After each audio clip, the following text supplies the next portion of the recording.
Kanina kulugeni sawa yakani mashakil bijere sanambi wasulu kanina kuluibu badu ya jamaa mashakil bijere sanambi wasulu salam alaikum alaikum salam salam alaikum alaikum salam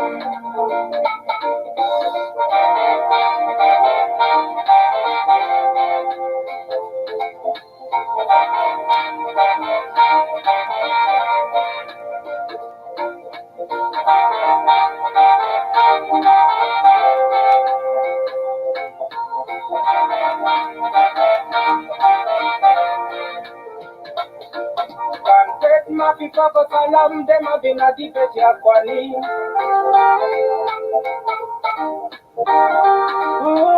na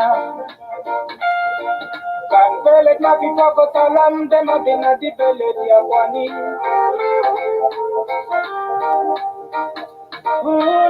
na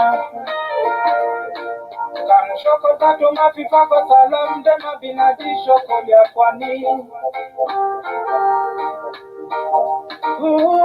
na salam alaikum alaikum salam salam alaikum alaikum salam. Sounds good, brother. In our families, in our country, Greeting, brother.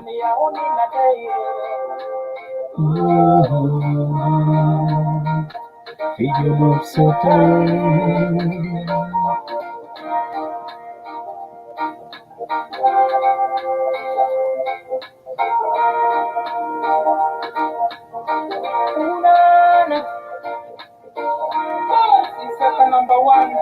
Get your cookies, get ready. Abu Layla, what's up?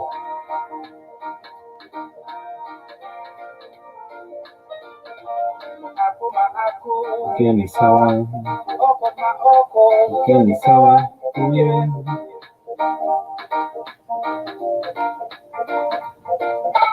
jeran, ukeni sawa, ukeni sawa,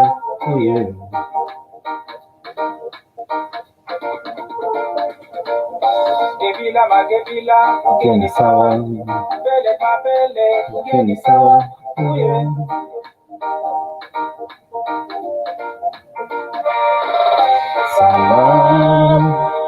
salam alaikum, alaikum salam, salam alaikum, alaikum salam. Whiskey, please. That's it. Salam alaikum. Get some whiskey. Alaikum salam. Salam alaikum. Alaikum salam. One more song and then we'll start our topic. Yes, Chelsea, get some whiskey and call it good.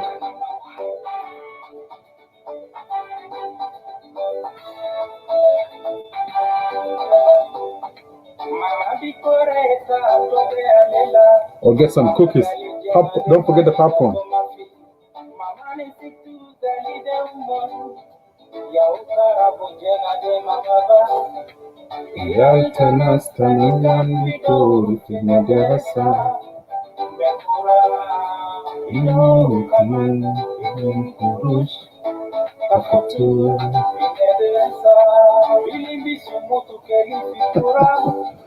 Yes, Abulela.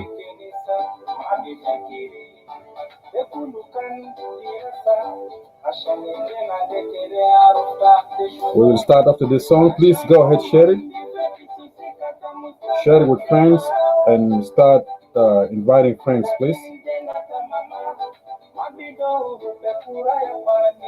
Okay. Chelsea said, do not drink it, Jamal.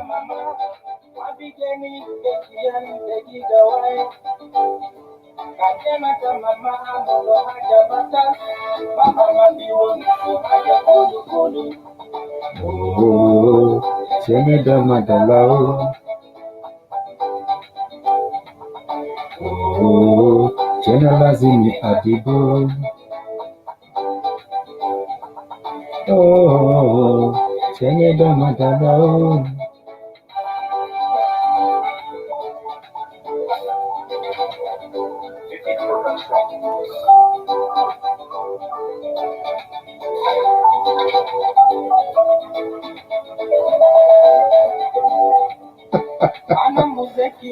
Ilendera, keep sharing, man. Your hand is hurting, but in a few minutes it's gonna be okay, brother.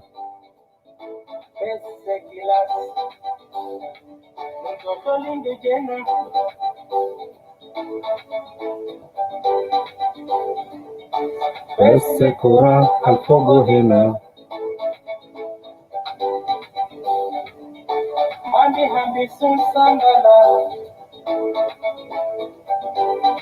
We will start after this song.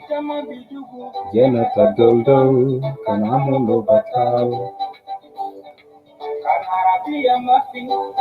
Jena dema biru. Oh, 42. My man. And Daranda, you're doing a really good job. 42. You have 42 sharing, Yaman. Who's going to beat Dandara, Yaman? Who's going to beat Daniel? Daniel have shared 42 so far. Jena Damadalao. Jena Lazimi Adibu.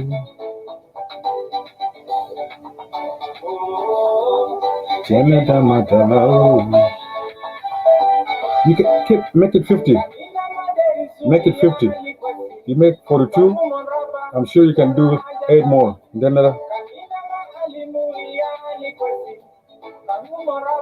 Bitala hajatani. Bitala hajatani.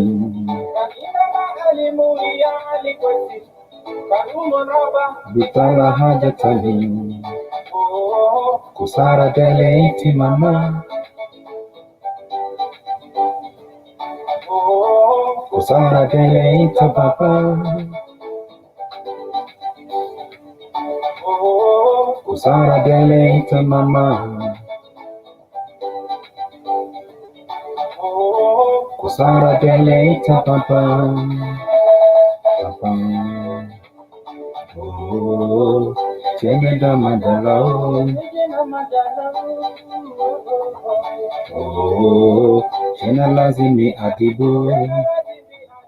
All right. What an awesome to see all of you guys. I hope everybody grab your tea and also you have your popcorn ready to go. Before I bring our leaders, let me thank people that are here so far. But before I continue, can you guys hear me? Can you guys hear my voice? Can someone say yes, we can hear you, or write something down below to make sure that you guys can hear me? Is my voice clear? Santino, how are you, brother? Is my voice clear? Can someone say yes, we can hear you? Before we continue, just write yes, YES. Can someone write something down below and say yes? Thank you, Fatima. Thank you. Dan Johnson, thank you. Thank you for the confirmation. Maria Musa, Suzanne Ali, thank you for the confirmation. I really appreciate that. That was awesome. It's good to know that the voice is clear. We have brother Ater watching us from Juba. What's up, brother Ater? Majak, good to see you. Please tell us where you're watching us from. If you can write down below, so we can honor you and acknowledge you being with us here. We have brother Bol Rek. He says hello, good evening to you. And also we have brother Indandara. Yes, I got it, man. Thank you for sharing 42 pages. You shared on 42 groups. You did an awesome job, my brother. I salute you, brother D. Also, we have brother Abu Layla in the house. I hope you grab your tea or your whiskey. You can either grab your whiskey, tea, or anything that coffee, anything that make you, good. Also, we have Sister Fatima in the house.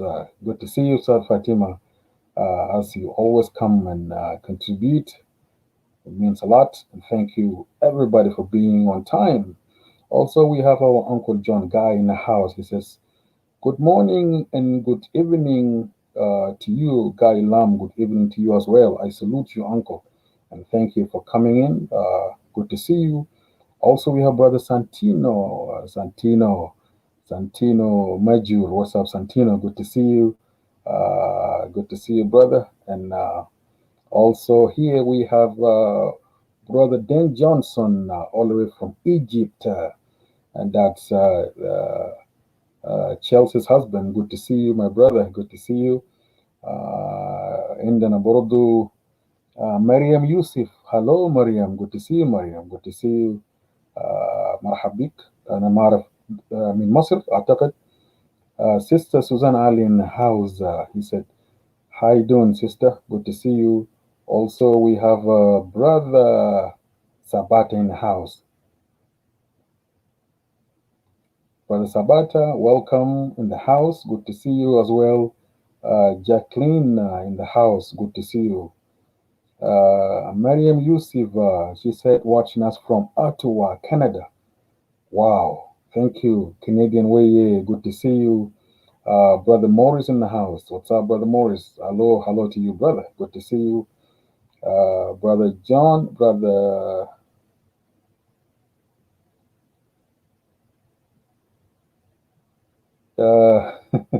Gigi Chang said, good evening to you, sis. Good to see you. Also, we have here Brother John Dan Johnson. Good to see you as well, my brother. What an awesome to see you.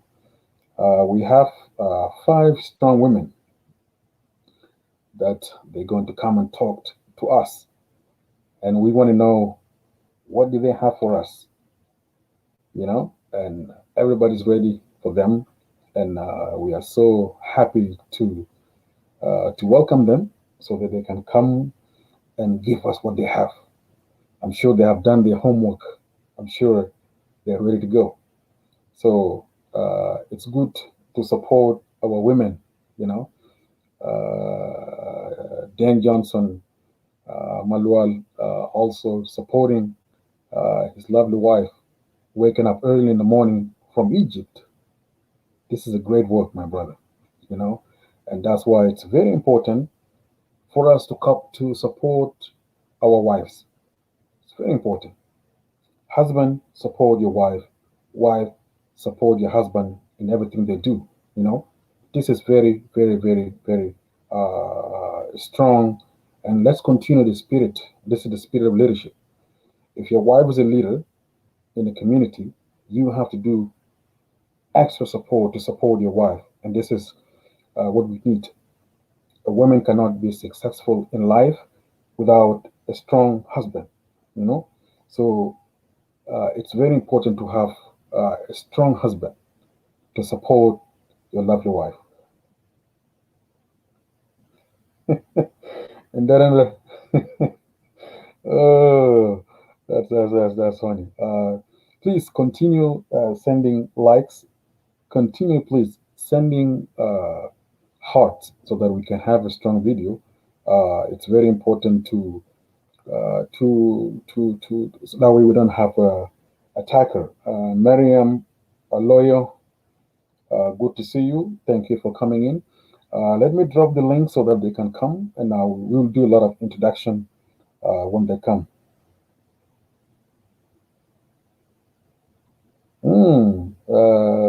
Mary said that some husband they don't even support their wives, Yazul. Ah, and that's why we're going to talk today. We're going to allow our women to come and tell us. This is one of the questions that is going to be there too later on when they're done. We will ask them the same question that you brought up here, and we want to know. We're gonna find out why. Okay. Let me drop the link so that they can come. Please continue sending likes. Continue inviting people. Would really appreciate if you can do that, and also keep sharing it. Sharing it with friends. That would be great. Good evening, Mama Flora. Good to see you. Uh, and by the way, we're not going to invite a lot of people. We have five important guests that they will come and talk first. And when they're done, if we have time, we are going to allow other people to come and speak. But so far, we'll not allow anybody to come in until all our guests until they finish. When they finish, then other people can join in if we have time. So our show, as we usually know, it's 2.5 hours. Sometimes we go 3 hours, but usually we like to stick into 2 hours and a half. And if the topic is interesting and people have energy to continue, I don't mind adding another 30 minutes. So that's mean that our total show will be for 3 hours max. You know, so today is very important topic, bringing our leaders, our women. They will come. Good to see you, brother. Good to see you, brother John B. We are going to bring our moms, our leaders, to come and talk to us. Of course, we all dream to see one day women. We want them to take leadership, and I have a strong feeling that women can do a good job. Definitely, women can do a good job moving our people forward. Of course, some will agree and some also can disagree with me, but it's going to be based on what they will tell us. We have very strong uh, mothers that are really capable of bringing us together. They're capable with knowledge, with wisdom, and they have the spirit of leader. They are really leaders, you know, and that's why for a husband like Deng, you know, continue supporting your wife in everything she do. And if you supporting your wife, guess what? When she becomes successful, the credit goes to all of us. When your wife becomes successful, we have seen with Kamala Harris, when she becomes successful and she become a vice president of the United States of America, what happened? Her husband will collapse because on top people will respect him.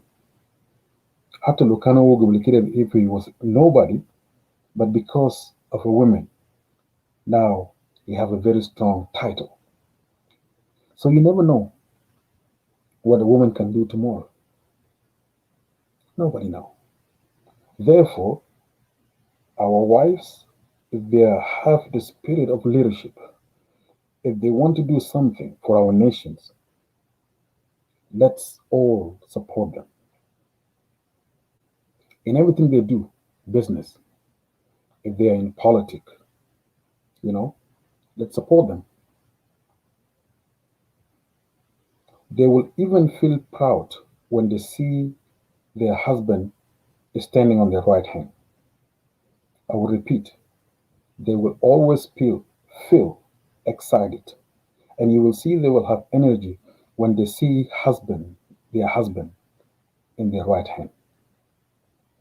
Which means, in order for a woman to become successful, let's all as men, let's support them. If they start small, guess what? Shway, shway, shway, shway, they will become somebody.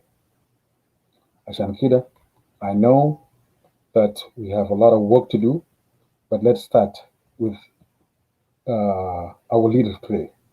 Nadum Fusa, Khaliji Uruna, what do they have for us? What can they do different? Deng Malwa, good to see you, my brother. Mama Flora, good to see you. Sure Base, good to see you. And John B in the house, good to see you. Please, let's continue sharing it. Share it, please. Share it, share it. We are waiting for them to come in. I dropped the link. They will be here shortly. So I know we're going to listen to them carefully, and we are going to see what they have for us. That comment that our sister said earlier, that some men they don't support their husband. This is a very strong word, by the way, and that word need all the men to rethink again why we don't support our wives, why we don't do extra step to support them in everything they do. Either it's politics, business, anything they want to do, whatever desire they have, community leaders, you know, whatever they want to do, let's support them. Let's support them. You know, and that's why it's important. You know, حصل اللي حصل كل الرؤساء في العالم كله. Queen Elizabeth, for instance, you know, راجل دائما معه. We always support him, regardless of what. Michelle Obama, we've seen the work that she have done. You know, عندنا ناس كتار leaders كتير that they have done a lot supporting their husband. You know, عندنا Barbara Bush, as we know, she's helped a lot في برنامج بتاع No Child Left Behind. You know, so she helped a lot, you know, especially with ESL, English as a second language, in public school. She donated a lot of money to go and help children's after school programs and etc. You know, so and Warfin Rajulu Khan president, right? So she contributed a lot of job by helping women, children. So after school program, it's really very important for people that speak different language.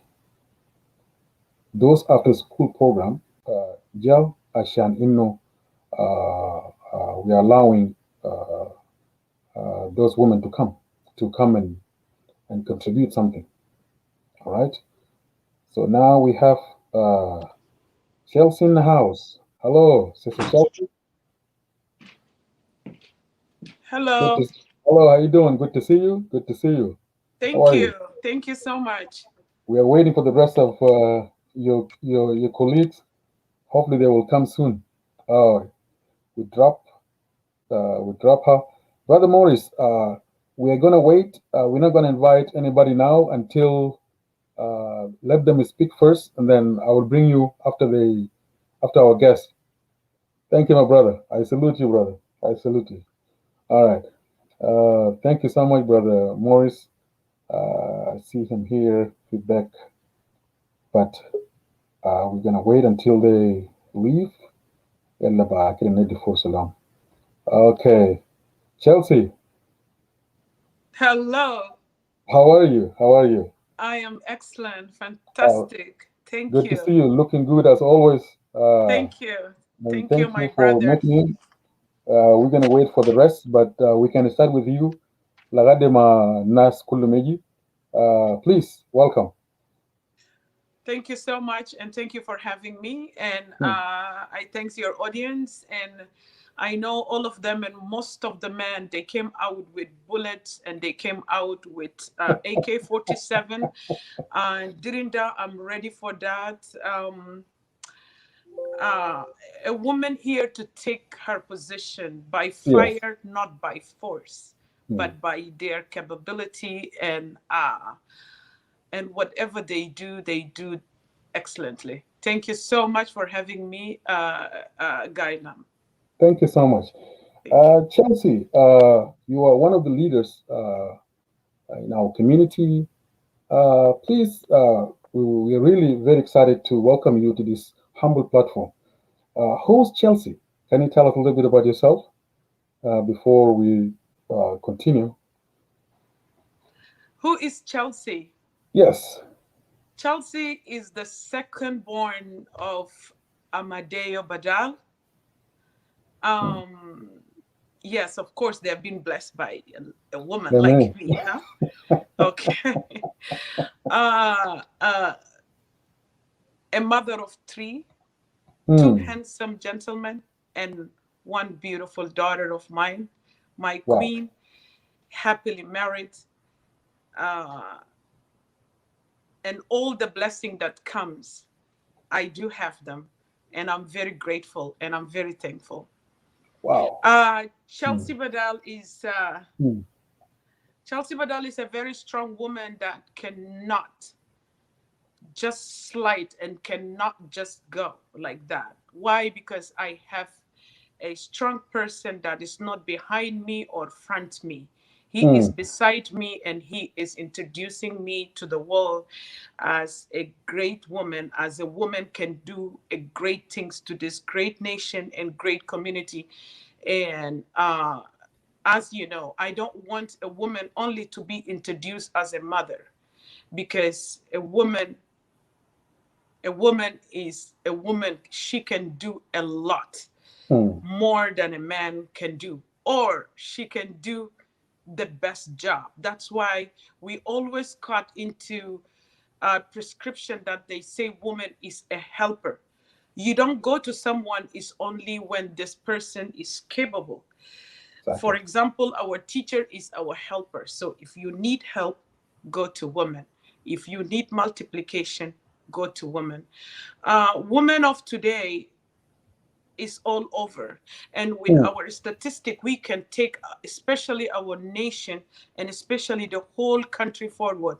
And thank you so much for other men. I can see some men are rising that a woman can do much more. I appreciate those men and I appreciate their realization of what we are capable on doing. Hmm. Thank you. Thank you so much. That's powerful. Let's go back to topic. I've seen our sister and our leader Suzanne Jambo. She said she's here. I send the link, Suzanne Jambo, and I hope that you will join us soon. The link is there. I hope in the command grip, inshallah grip. Okay, let's come to our beloved country, South Sudan. We have seen there's some women that are in top positions. Okay, let me welcome our leader, Suzanne Jambo first. Hello, Hi, everybody. I salute you. Good to see you. Thank you, thank you, thank you. How All are you right, guys? we are doing great. We're doing great. Yeah. Good to see Thank you, you. Chelsea. Good to see you, sweetheart. I really missed you. Same I here. I am so humble. I am so humble to be with you today because you are the top of the leader that is always inspiring women and is always wants to pull them from the cave and from wherever they are hiding up to perform and to participate in all sectors. Wherever they're being hidden and they're being pushed to be hiding. I wish women were doing it by choice to hide themselves. As our brother Guy Lam said earlier, husbands must come forward, brothers, fathers, uncles, sons, to support the women in their lives, instead of pushing them behind. That's right. That's absolutely. We have been pushed from way back because of our historical and ethnic that is taking disadvantage of us. Let me say from the beginning of the Creator when they said a male child and a female child. So the favor and everything that they are giving to a male child more than a female child, maybe it's way back. That's why we are here. But I'm very happy South Sudan, actually, they are now the third country that they want to recognize a woman. I know it's by force. We are doing that by force. And I do remember me and you, we went to the extent whereby they have to lock you out. They have to lock Susan Jambo out because of her voice is strong, and they have to terminate much more women because of our voice. But yeah, thank you, Guy. Okay. Thank you so much. Thank you so much, Chelsea. Suzanne Jambo, good to see you as always. This is the second time for you to come to this humble platform, Family Common Sense Show. We are very honored to see you, and even our audience and everybody's excited. Thank you for coming in. Can you tell us a little bit, who is Suzanne Jambo? I'm one of you guys. I'm just a person who was fortunate enough to always also be on the right place. And I've been working for the past 20 years without knowing a difference between Sunday and Monday or Tuesdays. I just work around the clock because the issues are many and they all correspond and they almost go together. So when we talk about peace and when we talk about war, when we talk about justice, when we talk about that, we cannot stop thinking but include all the communities, the women and men, the young men and old men, the professional and the uneducated, everybody, we must all make sure we pull them all together so that we do achieve the word justice. And it's sad that in that struggle, you find people pick and select what is good for them, and they think that's justice for them for now. So that's why we keep going one step ahead, 10 steps behind all the time, sadly, So and so some people find it is priority to talk about his or her community, his or her ethnic community more than anything else. And forgetting that there are women and there are young men who are left behind in that community as well.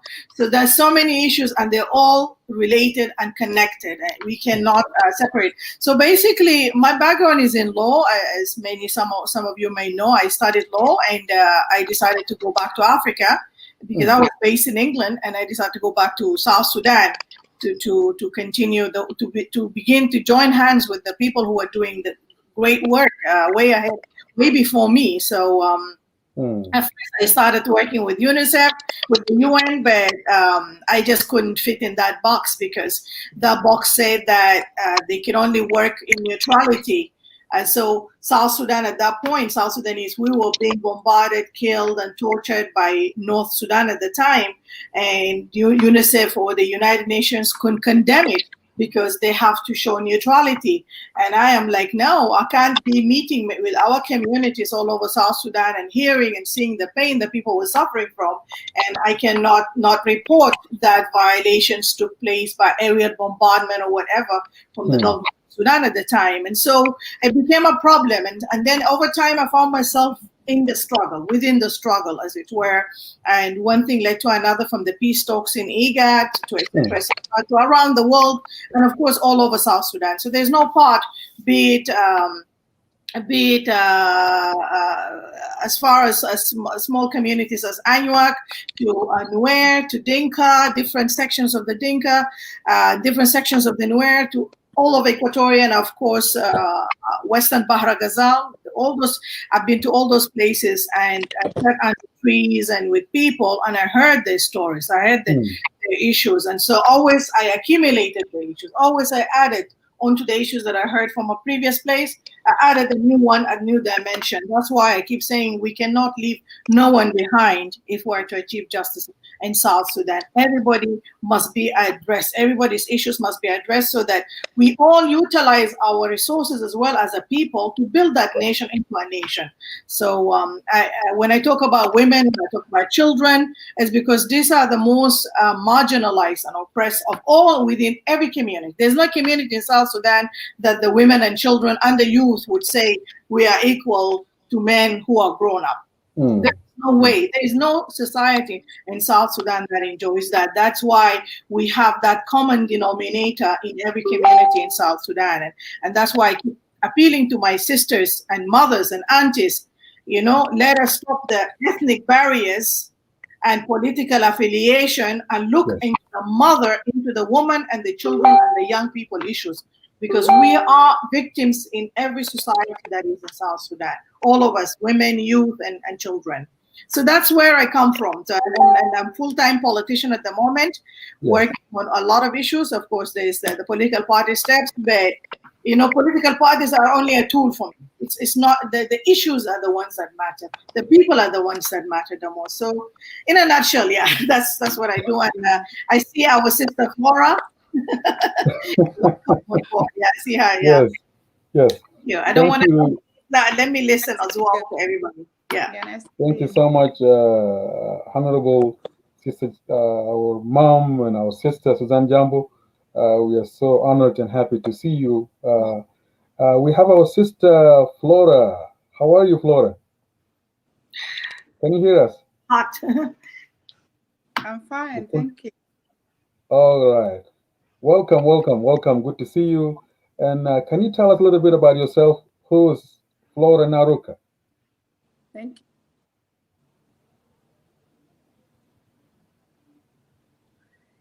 you.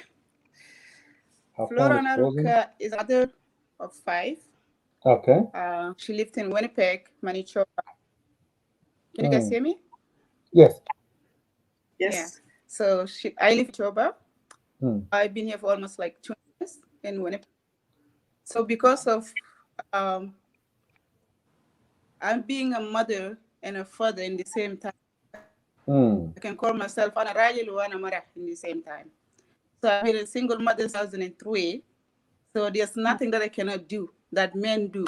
Whatever Raja Gadi Amulu best fi haja wa bi farikna bas lan bagir ba amulu. Lakin other than that, I've been raising my kids myself, and I'm so proud of myself, and I'm happy that I have to be strong for it, and I have to fight for it. It doesn't matter what, I have to be there for myself. Wow. So I'm so grateful, and I'm doing my business online, and I'm happy to be around them. So that's one of the things that I like. Thank you so much. Thank you so much, Flora. Yeah, and I encourage all the women out there that it doesn't matter what, don't give up.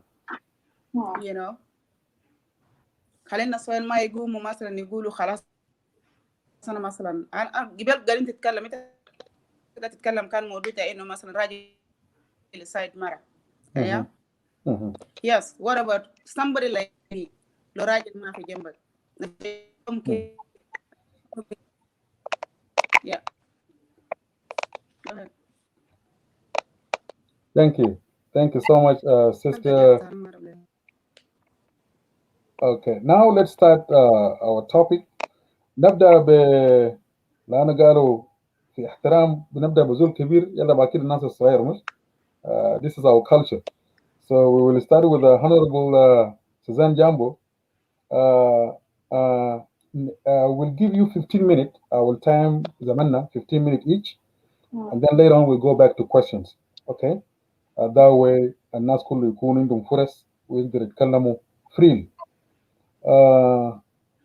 The first question that I want to ask, that tell us why women are not rising up in our country, you know, and when is going to be the good time for them to rise up, even though women are they have high position now, the vice president, the minister of defense, and etc. But they're not doing anything. When do you think will be a good time for women to rise up?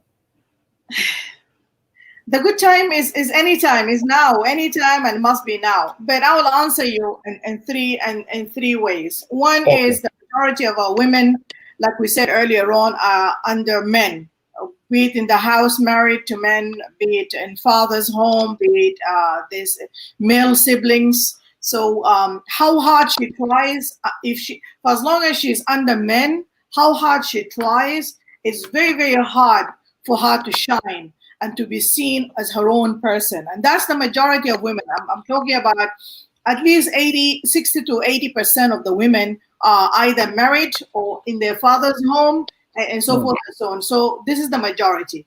Now, the other second type of women, which is what our sister Flora is talking about, there are many beyond defiance, beyond strength, very strong women who are rising on their own. Like Sister Flora, she is able to take care of A to Z on her own without, with or without a man. And often such women end up being on their own because the men cannot take that kind of strong character, kind of strong personality, an achiever, and one who is not able to succumb, who would refuse to succumb to male dominance. So those kind of women often end up being on their own. And as she said, you become the mother and father. So you're overwhelmed as a human being, even though you're very strong, you're powerful, you're able to take care of things, you're able to further your education, and what, like the saying goes, one hand cannot clap alone. So those women find themselves totally overwhelmed often, you know, because you're doing the role of two people in one person. And these kind of women are very few. Some of them even don't end up getting married because men will not even be brave enough, quote and unquote, to come anywhere near close to them because they think such woman is just too powerful for them. They cannot come. So they are few. They are fewer in number, but they're there. So some of them end up being divorced. Some of them end up being on their own, single mothers, and so forth and so on. And of course, as a result of that, the society victimizes them, tries to isolate them. They keep saying, you know, shunning them, calling them names, telling them, so you see, Gawi, because Rasa Gawi, Tamara Rasa Gawi, Shankira Tasa Barao, Beyal, you know, you're all alone with the kids, and so forth. And so they always try to push those kind of women down. And it's a battle. It's a serious battle for such women. And not because she's a bad person, but because she has a very strong character. She's a leader. She's a tough woman. يعني هي مرة قوية عشان كده هي وصل مرحلة زي ده. In the Western world, those South Sudanese women who live like that in the Western world, like Canada, like in the US, Australia, they can get by in life fine. Nobody will be putting blockages on their path. But in Africa, sadly, in South Sudan, whether we live in Africa, Egypt, or Kenya, whatever, South Sudanese women, those ones suffer a lot of backlash. They sideline them in their career. They isolate them. They really shun them completely and isolate them. And it's a tough one. Then there is the other category that you mentioned, those few privileged women who made it in politics in South Sudan, the few that we have. If you look at each and every one of them, if you see it, they have gotten to that position due to their husbands. There's hardly any woman there in the categories of women that have gotten to where they are without the promotion or the backing of their husbands. So whether she is a woman leader on her own right or not, we don't know. You know, whether she's actually serving the husband's interest, that's also another question mark, because we don't know. Maybe the husband is like, you know what, instead of me being powerful alone, I want our home to be powerful, the two of us in the government. And so basically, if you look at them in terms of issues of integrity, credibility, strength, and her own right leadership qualities, you have to question that very much. And you know, it's a problem generally we have in South Sudan, because we have a problem of corruption in government. We have a problem of incompetence in government. We have a problem of appeasement, nepotism.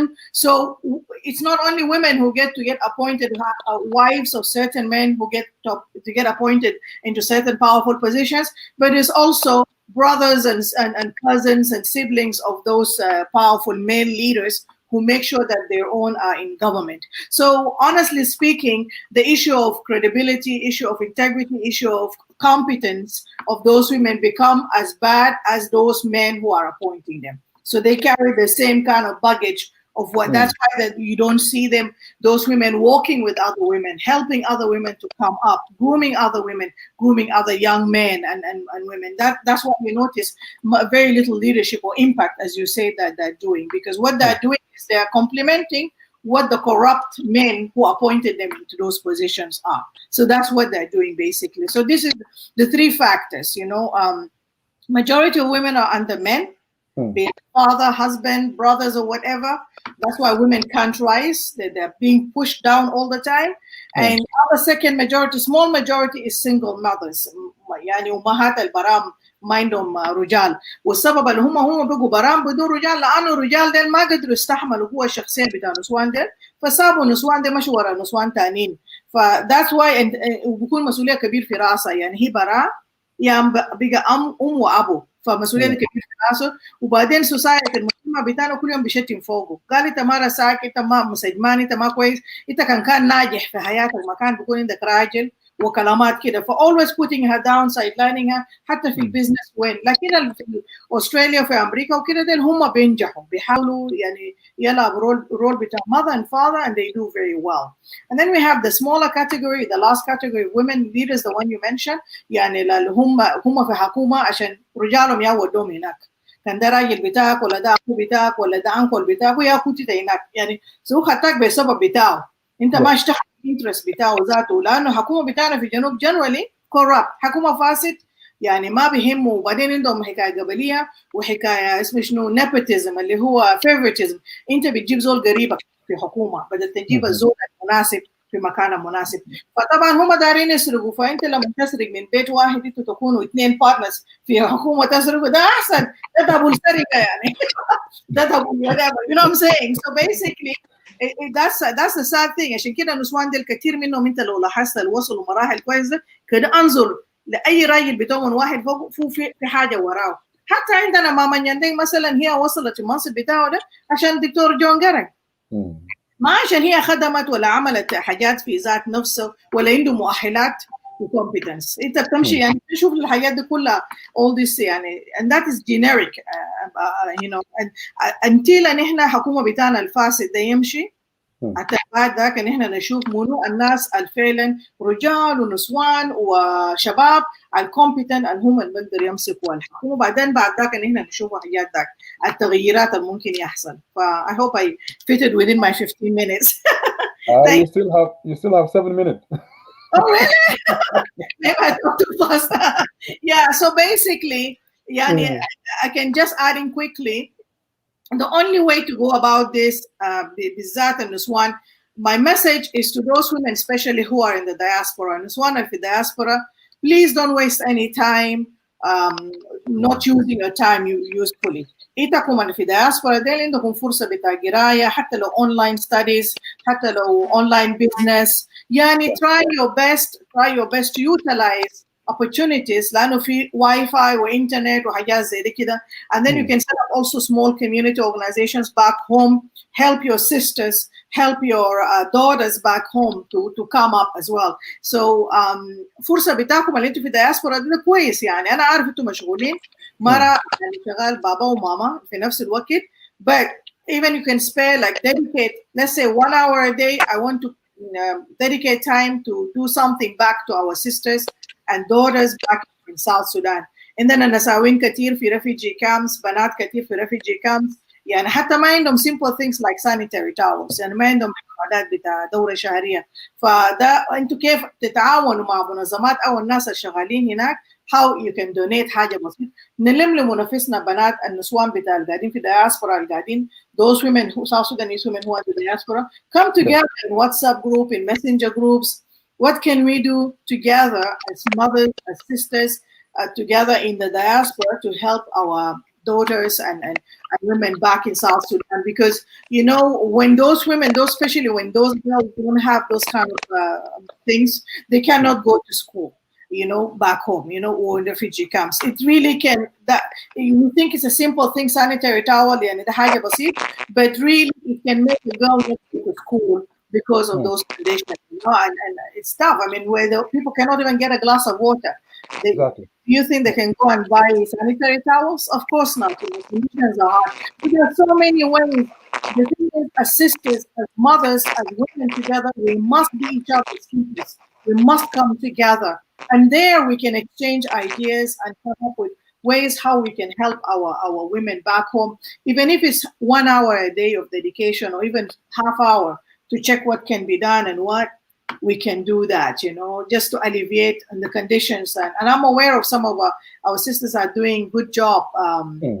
Like Sister Nyamal, she's doing a lot of good work. She goes back and forth into Ethiopia and then into South Sudan and help with girls, the girl child. I think she has a reading community where books, she helps to raise some books for the girls and also basic things for the girls back home. So if each one of us could try to do something small like that here and there, it can go a long way. It can brighten someone's life when they're there, you know. So I'm just encouraging our sisters and mothers and aunties and daughters as well, those, because we have girls who are in their teens now, 18, 19, and they're smart, you know, in the ones born and raised in America or Canada or Australia, very smart young girls. I mean, they're go-getters, they have initiatives, so can help out as well. Let's come together and let's do something for our girls back home. Thank you. I hope I Thank you.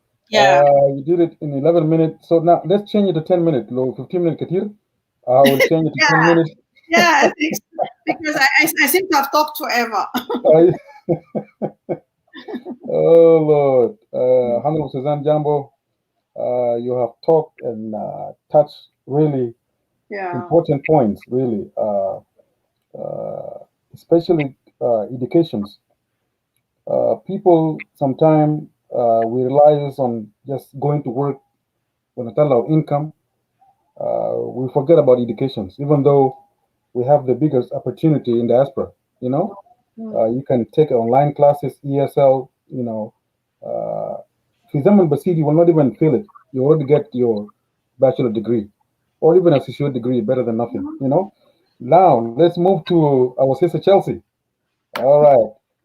Now the question is going to be different from Honorable Suzanne Jambo. Let's go to you. Hold on a second.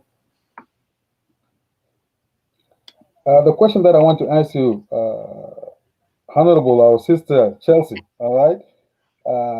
Can a woman bring unity in South Sudan? And can a woman bring peace? Shibaletna, do you think it's possible? Do you think can a woman do that or no?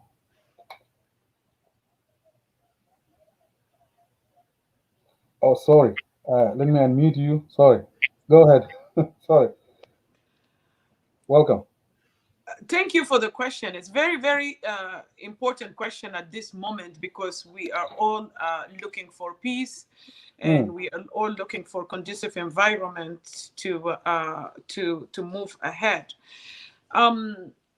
Yes, women can bring peace to this country, and women can lead this country, because name woman by itself is peace. Woman by itself is peace. If there is 12 men in a room and women walk, normally they feel at peace. Normally they feel at peace because of the hormones or what, I don't know. But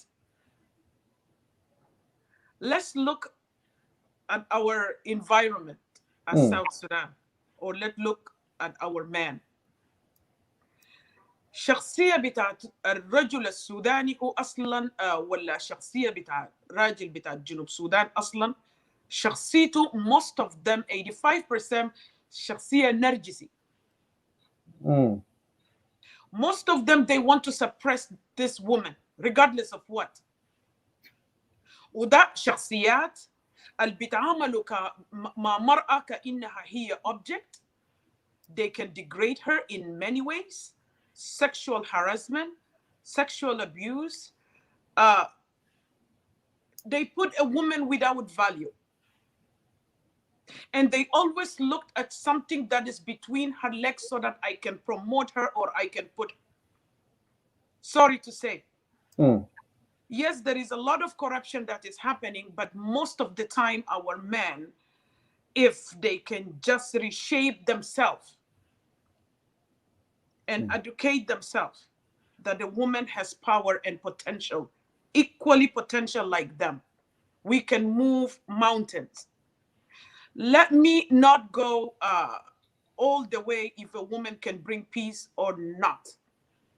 دايما كان في دولة في حرب ولا حتى لو في قرى في حرب مرأة هي اللي بتموت أكتر ومرأة هي اللي بتاخد responsibility أكتر. وكثير من شعب بتاع جنوب السودان النهارده statistic بتاعهم كله مرأة. She's a widow. She's a single mother. She is just a woman. وهو بس مرة ساكت. Let me just go back to the topic when we share, when you put the posting today. Let me just take one man. Look at the criticism that the man says. He start judging us from the hair, from the skin, from the lips, from every corner. So most of the time they wanted to portray a woman is less. A man like this, let them know. I wanted to let a younger me know that she has power and such a man has no spot in our community or even in our society. You understand? لأنه أنت لو شفت حسي في graduation, let me just say graduation بتاع Cairo University. Those days, you will see how many like percentage بتاع women that is graduating.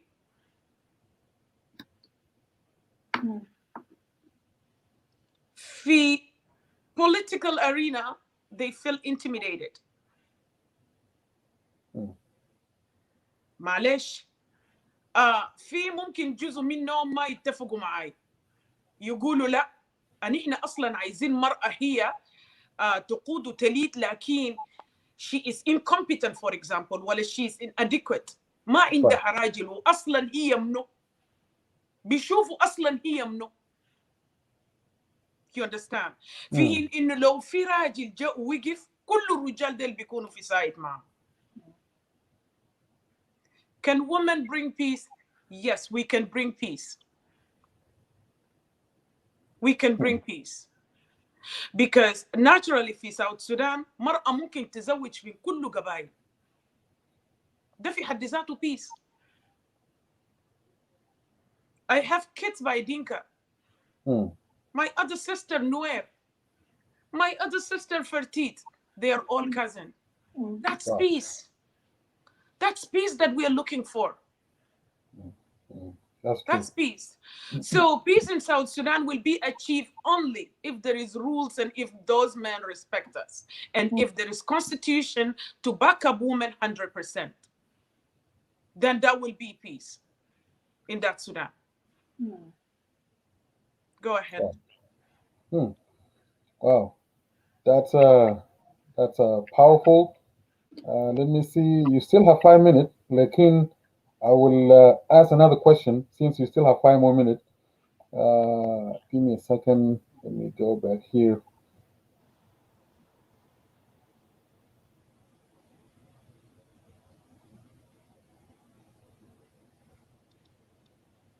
What can a woman do different? You guys can lead our country. What can you do different than men?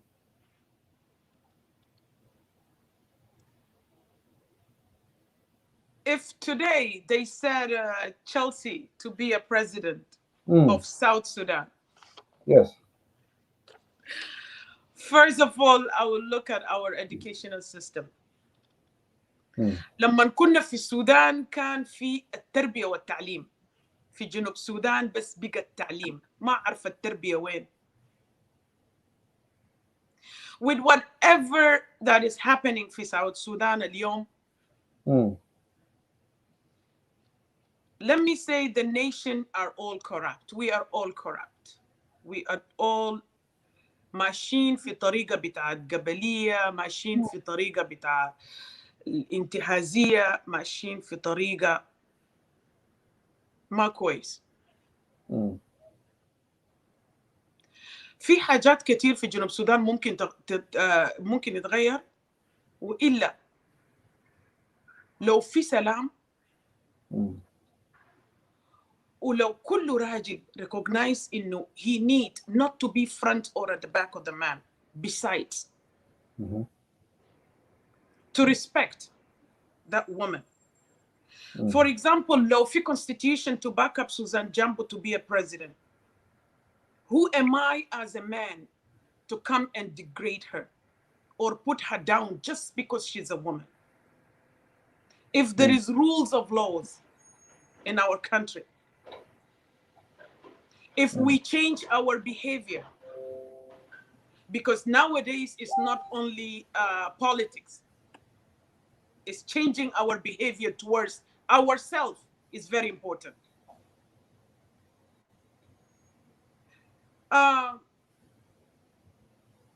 I picked the topic of education because without it, we are not going to go any further.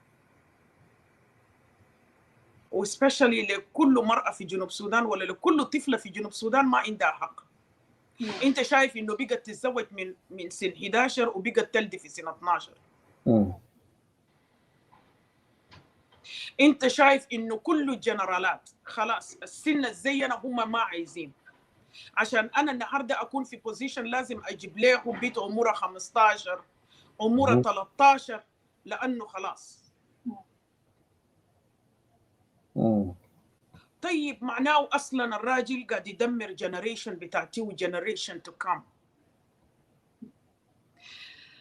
I am here today with Susan Jambo and many other women. Even if we did not make it, we are clearing the way for other ladies to come out, for our children to come out, that they can participate, their voice can be heard. With regarding to the corruption, even if you are qualified than man, وانت ما عندك أي زول في كرسي ده, they will hire you to this position. Why? Because again, they will make you to hold pen with the right hand, and they will hold your leg with their left hand. Wow. And it's happening. And it's happening. Some women can sugarcoat it and say, oh, this, oh, that. My sister Susan Jambo, she's already said it. Either it's a husband or family or this. A woman like me will not benefit anything out of the war, and nobody gained the war. We don't need it. Because at the end of the day, it's only women suffer.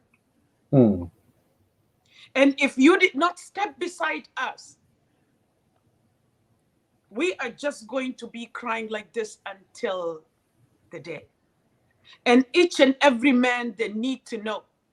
It's not only politics, or it's not only any other else. They need to know women belong in all places where decisions are made. Whenever there is decision, a woman should be there. For example, there is some culture that is supporting a woman to the extent that they're making a woman to become a man. I don't know about any other culture, but look at Dinka.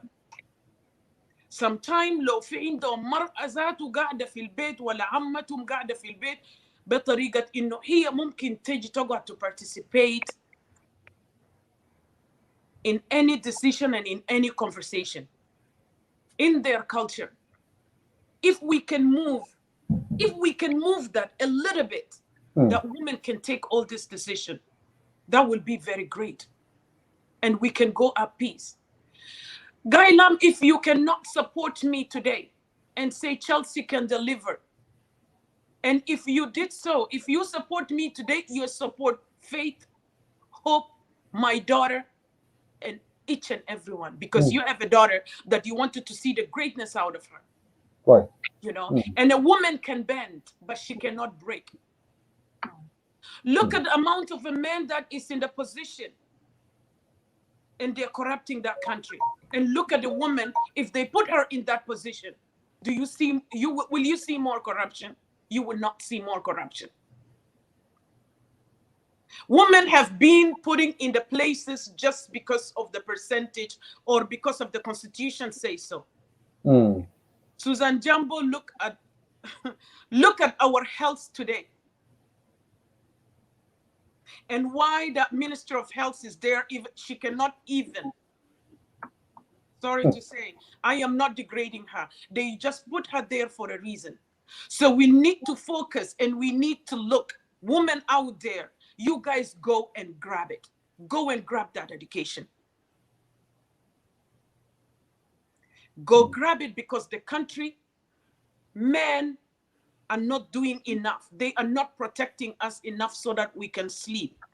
Any child, any woman of South Sudan today, if she get raped, she cannot go ahead and report to the police. Why? Because of the stigma. Because of the police himself wants to get a share of her. Wants to get a share of her. If we look at our statistic in South Sudan, who is sick of HIV, we can say half of the country. Suzanne, you are witness when we went there and the presentation of the human. Thank you. Present us. We'll come back to How you. people I think are the sick. 10 minutes up. Huh? Mine they are good the 10 minutes. And I can't Yeah. Ma Jibril Tamil the 5 or 10 5 was in time. No problem. But No we'll come problem. back to Go you. ahead.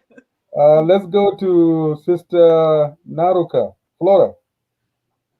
Let me ask you this question. Logudna inu women are higher. You're highly educated than your husband. How are you going to live with that man? الراجل التعليم بتاعه ضعيف.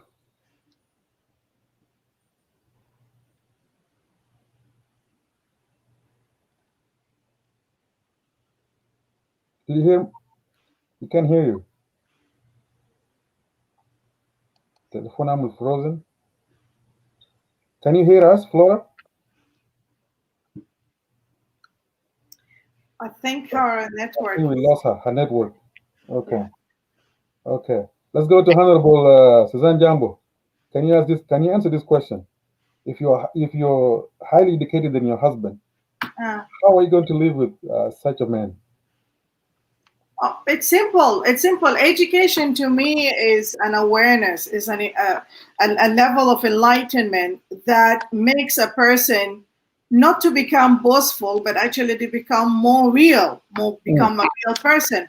So if you are really educated, and as Sister Chelsea said earlier on, education is upbringing and knowledge, التربية والتعليم. So the more we learn, and احنا كل ما كان في تعليم كل ما كان في تواضع. يعني عادي جدا. It's very normal for a woman who is educated to actually be able to sit down with her husband, put their heads together, brainstorm together, and build a nice home. Sit together, because she adds value to that marriage, and she will be able to be his helper. But of course, the most important thing is that the level of education and upbringing that she has, because unfortunately, the society kind of shuns women who are educated as being too proud and being all that. But really, education humbles people. If you are educated in the right way, you become more of a humble person, because knowledge makes you know that knowledge is like an ocean. It's so huge. There's no end to it. It's every day is a growth. So basically, let's finish up with this mindset of that woman, that the fact that she's educated doesn't make her any different from any other woman, but makes her more humble, more greater in her greatness, because she realizes together we can build a home. Together we can, for example, build our finances. Together we can save time. I can cook my food, for example, 2 or 3 times. I'm talking very practical sense, 2 or 3 times a week. Know the nutrition value of it. Keep it in the fridge in a manner that I'll be able to warm it and save time because I have to go to work. With my salary, I can help my husband. With my level of education, as we have children, we can raise children in a way that they are not only enlightened and empowered with knowledge in their heads, but also in the way they view life. They begin to gradually build their own values. The woman knows that an educated woman should be able to know that when the sooner the person develop a value in life, their personal values in life, what do I stand for? Hard work, honesty, respect for one another, love for humanity. If a woman, when she's educated, she knows the meaning and the impact and the dimensions of that beyond meets the eye. So she's able to instill those values into the children, which means that she's actually building a whole school and a whole generation and a whole society right from her home together with her husband. So to me, it's an added value. It's a great added value so long as she has the right education. يعني التعليم ما معناته تكبر. التعليم ما معناته أنا أعرف كل حاجة وأنا ما في. التعليم actually بخلينا أن إحنا كبني آدم سواء كان نحن رجال ونسوان يورينا إنه نحن التعليم ده ما له حدود. هو عامل زي المحيط. يعني أنت بتبدأ بالتعليم بتحس نفسك كل ما يوم بتتعلم من حاجة. فده براه بخليك متواضع.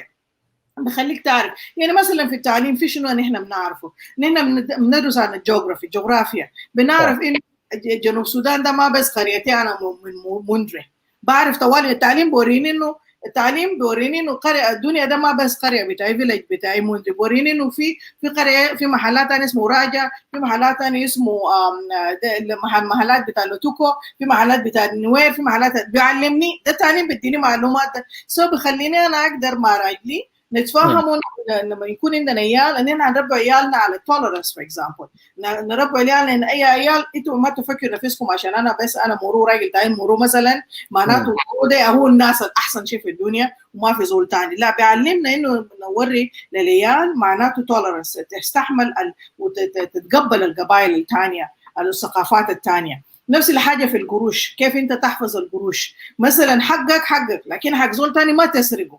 سو انت بتقدر تعلم عيالك لان انت عارف انه في التعليم بيعلمنا انه زول كان سرق في محاسبه في قانون في اسمه شنو في accountability يعني انت بتحس انه الزول ده ممكن يحاسبوه فوقه. فالمرأة المتعلمه بيعرف الفاك ده فحتعلم لعياله ما تسرق حاجه ما حقك. يعني حتى في فصل العيال ده لما نمشوا مدارس هم هيعرفوا ماما قال لنا لا سرقه بتاع زول تاني ما كويس لان هي عارفه ابعاده اللي قدام الحاجه دي ما ببدا بس بقلم وسرقه قلم وكراس لا ببدا اللي قدام ده مبادئ ده توقات تبدا السكه بتاع مبادئ للعيال. فسو توجذر مع راجل وهم بيخطوا راسهم براس بعض يبنوا بيت تمام وعيال متربين بالتربيه كويس وهم ياخذوا القيم بتاعتهم ده الفاليوز بتاعهم ده في الحياه للابد. They will carry it to their grave. Those kids now هم بيكونوا مجتمع اسره ومجتمع وهكذا العالم بيتبني. That's the value of an educated woman. And I think in Africa we need to go back to really the level the education how it was envisioned to have been, which is upbringing and education, upbringing and enlightenment of the head, so the head mindset is broader, is flexible, is so many things, is absorbing a lot of stuff into it. So not, I have a PhD, so I'm going to have my PhD hang on the wall. And so you have to call me Dr. So-and-so every time you talk to me. That's all nonsense. ده كلام فارغ بالمناسبة. كل التايتلات والكلام الكثير ده يعني بوري إنه زول ده فعلا ما قرأ كويس سواء كان رجل ولا مرة. That's how I see it. يعني I see إنه الفاليو حتى الناحية بتاع الصحة بالمناسبة. يعني woman when she's educated, when her daughter becomes a teenager, she sits down with her daughter before when the time comes. She sits down, she makes sure the daughter eats the right nutrient type of food. نوع معين من الأكل البدة لما خلاص المراهقة ده رجع. So the mother helps to sit down. I don't have a daughter myself, but I was in a neighborhood where I have 2 daughters who became who were teenagers at the time, or I was neighbors with them, and they actually came to me, and they said, and they were like, something like this happened to me. What am I going to do? So I sat down, got them out, and I took their hands and coached them how to take care of themselves and hygiene and so forth and so on. So basically, an educated woman, as in Africa, there's a famous saying, and to educate a society, you educate a woman. Really, but the definition of education must be re-brought back and revalued and sharpened again to include upbringing, because I think a lot of elite Africa, be it men or women, have abused education to mean to sit on other people, to mean to become arrogant, to mean to become too proud and too snobbish. يعني في تكبر حاصل كثير. التعليم اخذ فيه فساد، يعني التعليم الديفينيشن بتاع التعليم حصل فوق corruption، it has gotten corrupted with attitudes, personal attitudes. Now is embodied that it means education. No, and you can find somebody even that في village عمره ما مشى مدرسة, she has never been to school or never been to, and you will find them the most proud people and the most arrogant people. So that means it is the personality, it's not the education. So that means education needs to be reviewed and looked in a way that we have to have teachers who are transformative people, that help to transform the society and instill a lot of things from the outset. So women who are educated go a long way in fast tracking a development of that home together with her husband and that society as a whole. So it's a huge investment when we invest in women's education. It's important. I cannot emphasize it. Yeah. Oh, wow. Well, thank you so much. You finished in 9 minutes. Oh, that's an awesome job. Wow. Yeah. Chelsea, let me unmute you here. Okay, as a leader,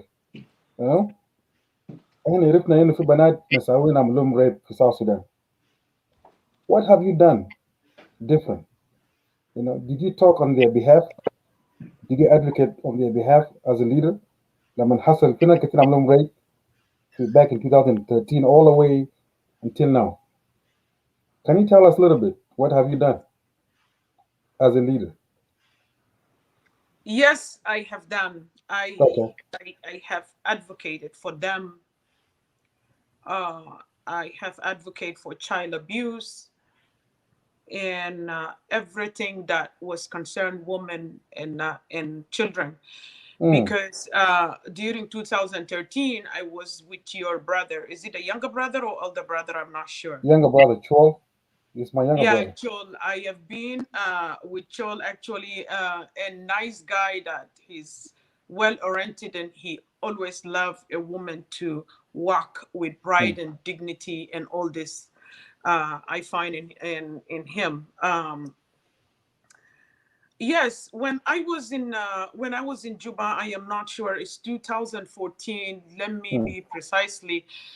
There is an incident. 50 or 49 years old male raped a 7-year-old child, and she passed away.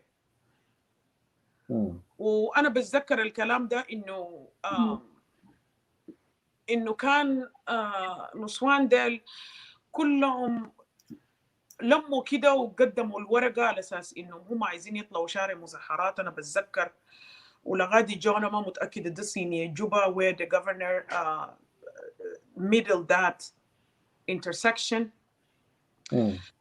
أنا بتذكر وكان الانسيدنت حصل في قديلي، والزمن ده أول مرة كان to experience South Sudan ولا to experience حاجة زي ده. كان مرعب لي أنا.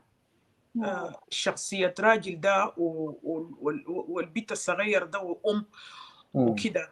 فجاءوا وقدموا عايزين يطلعوا مظاهرات وكده، فوقفوهم أصلا halfway.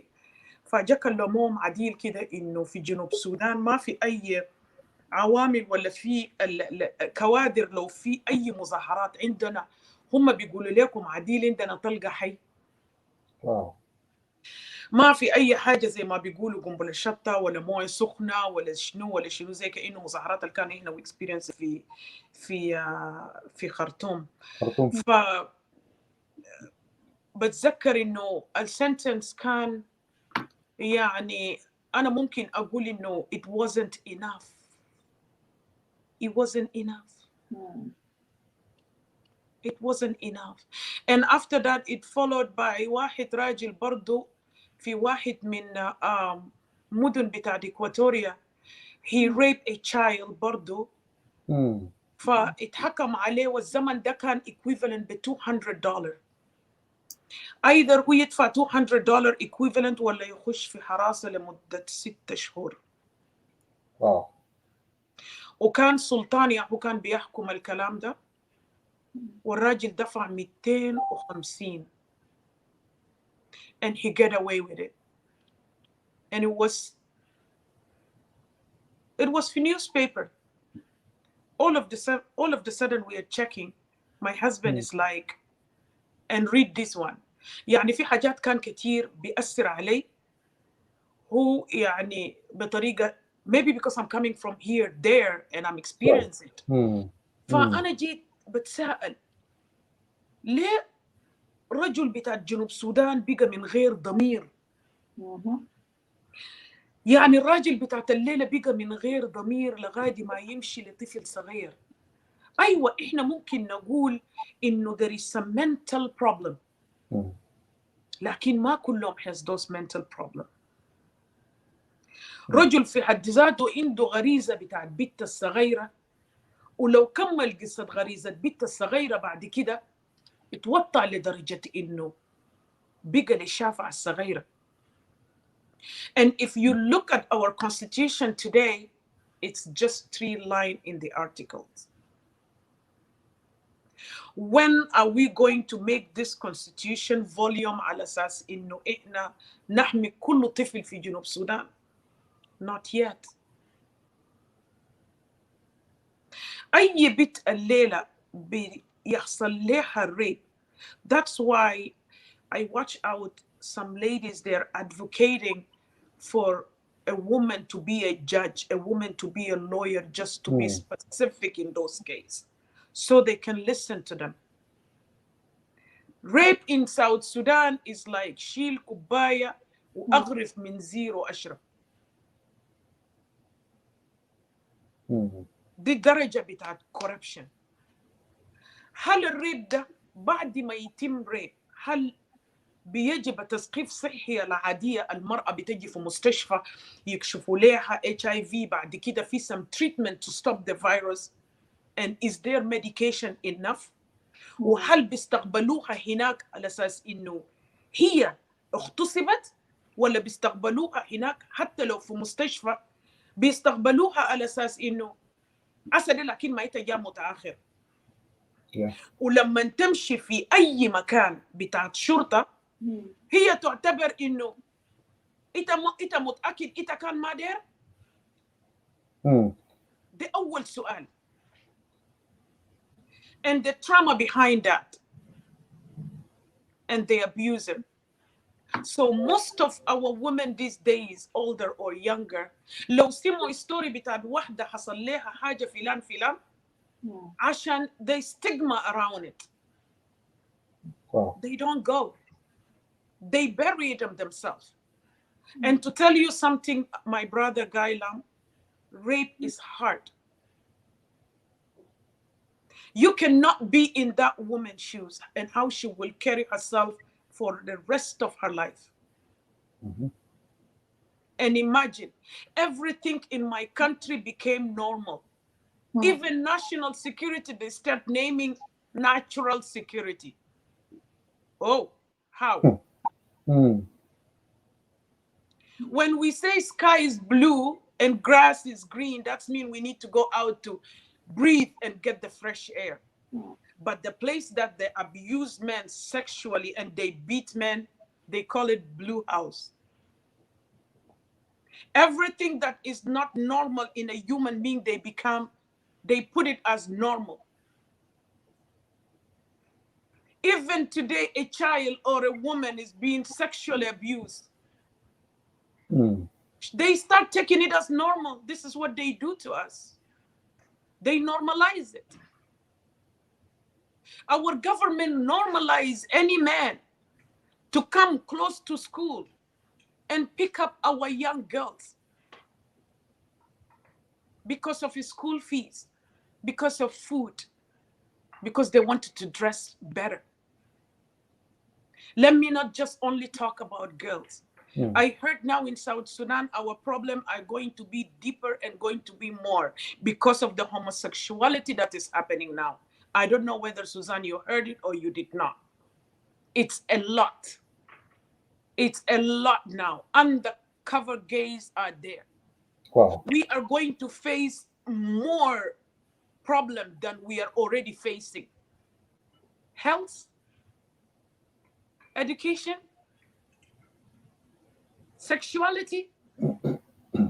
خلي الموضوع بتاع اصلا ان احنا ناس بيقولوا لنا ان احنا country confused. بيقولوا ان احنا دل ناس culture confused. And we are going to be confused more in 5 or 10 years because of the culture that is there, introducing it to us, and we are adapting by it. Exactly. Today, Guy Lam, those of Khartoum, they come there living around Jebel, Sub Jebel. Their interest not girl anymore, their interest is young boys. And we are here sitting about politics, about this. If we are not stepping up crying for peace and crying for change, I don't know when can we step up. I don't know when can we take our country away from those who are raping us. When I see Sulfur and I see most of them, they're rapists. Come on now. They rob us. They're stealing from us. They're taking our life and they're taking our children's life. Let me take a first example. When you study outside, yes, education is power. When you study outside and you go back there, you wanted to invest, either kill or get killed. And if you're a woman, you wanted to come with all your education, blah, blah, blah, to take our position. Where were you when we were in the bush? Come on, they will tell you. You guys are going there, drinking water, and then come here, you want to take everything. Wow. I can hear a bell ring. Yep, your time is up. Oh, let's go to Honorable Susan Jambo. أنا ما أدري إن السؤال ده يكون it's sensitive, لكن that's the reality. Why women now in South Sudan, they become very low to allow the generals, our generals, to use them in order for them to find a good job. They have to open their leg, then they can get a good job. Tell us, why is that? You know, in every accusation like that, you always have to say it's two people who are willing to do it. So I will not put it only on the women, but also on the generals themselves. You know, just like when a person goes and has a relationship with a prostitute, a man who is married or has a relationship, but he goes to get a woman prostitute from the streets. Yes. It's not the work of the prostitute alone, the woman prostitute, but it's also the man who went from his house to look for a prostitute on the street. So it's two ways. But it is a society, sadly, it's a society that's depleted completely of any values, of any humanity, of the government society. The government society, the trend that is happening in South Sudan at the moment is one that is completely degraded and completely depleted of any humanity and reasoning that any logical person can think of. Right. A man leader like President Kiro or Riek Machar or Waniga, Etel, all these men who are in top position in government have started the trend of stealing from the country. They have not only stole the public resources from 2005, and I'm talking even some of those who are no longer in government, who are no longer in the SPLM, they all stole from day one. It's like The moment Garang died and the moment that they were sworn in as president and ministers and you name it, and senior SPLM officials and SPLA army generals, is the moment that they decided to steal from the people. So they robbed the people. They robbed the people of what the people have sacrificed for 21 years in the SPLM-SPLA war, and for 1955, the 17-year war. Because the people have gave so much in those two, Anyanya 1 struggle and SPLM-SPLA struggle, for us to live as equal, as dignified, as human beings, and protected by the law and treated equally in front of the law.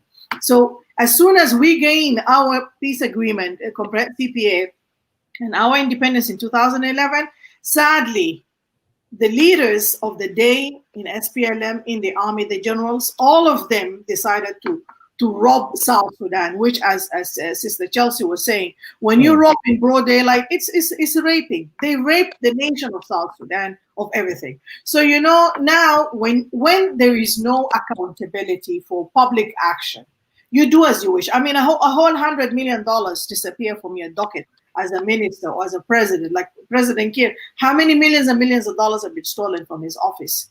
Were there any result findings of investigations how the money was taken? So basically, because of lack of accountability, people can do whatever they want to do in the country. And you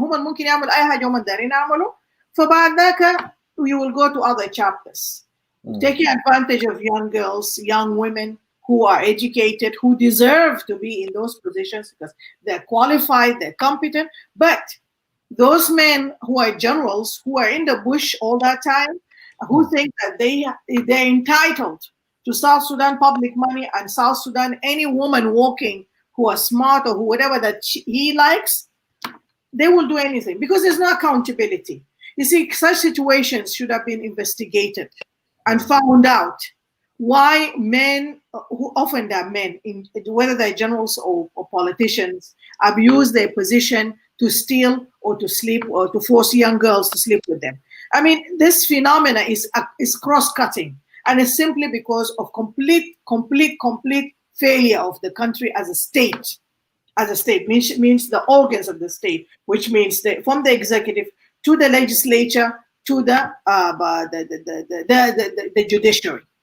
All those three branches of the government are not doing the work they're supposed to be doing. So if a minister abuses his or her position to do whatever, steal or whatever, and he or she is not held accountable, then obviously they can do other things. So the entry point that we must discuss, الحاجة اللي نحن لازم نتكلم فوقه هنا هي إنه الفساد المورالي، الفساد اللي هو أنا بعرف بالعربي بيقول moral corruption.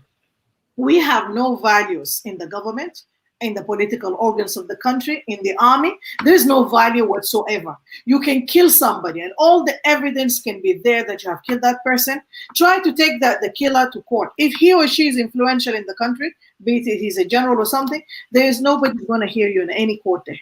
You will be even too stupid to think of taking him to court. Because you know what? There is no the judiciary that is independent, that is integrity. So basically, as a nation, as a country, the state organ of the country is deprived of morals and values. You see, laws can be there. Like when you look at America, for example, or Canada, or whatever, there are laws there that punish people who do all sorts of things, whether you rape, whether you violate somebody, or you sexually molest a person, sexually harass a person, there are laws there. But there are also smart people who are above the law, even in Western world, who are above the law, who try to twist the law in such a way that they get away with murder.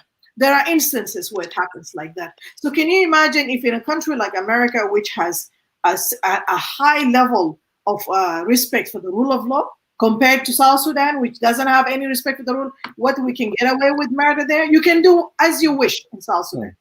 As a person who is in power, you can do as you wish and you can get away with it. So our girls who are educated, who have qualifications, they are like little ants. هما زي النمل بس. هيعملوا شنو؟ يعني هي عشان هي تلقى شغل شفتها هتعمل شنو؟ انت forget even about those girls who have their education or trying to access jobs in offices and then they're harassed by those men and forced to have whatever. As you're saying, you want to call it. I'm not going to put the blame on the girls, because where is the transparency in appointment procedures in South Sudan؟ ما في That's right. شفافية في التعيين بتاع الناس، عشان كده أي حاجة ممكن تحصل في النص هناك.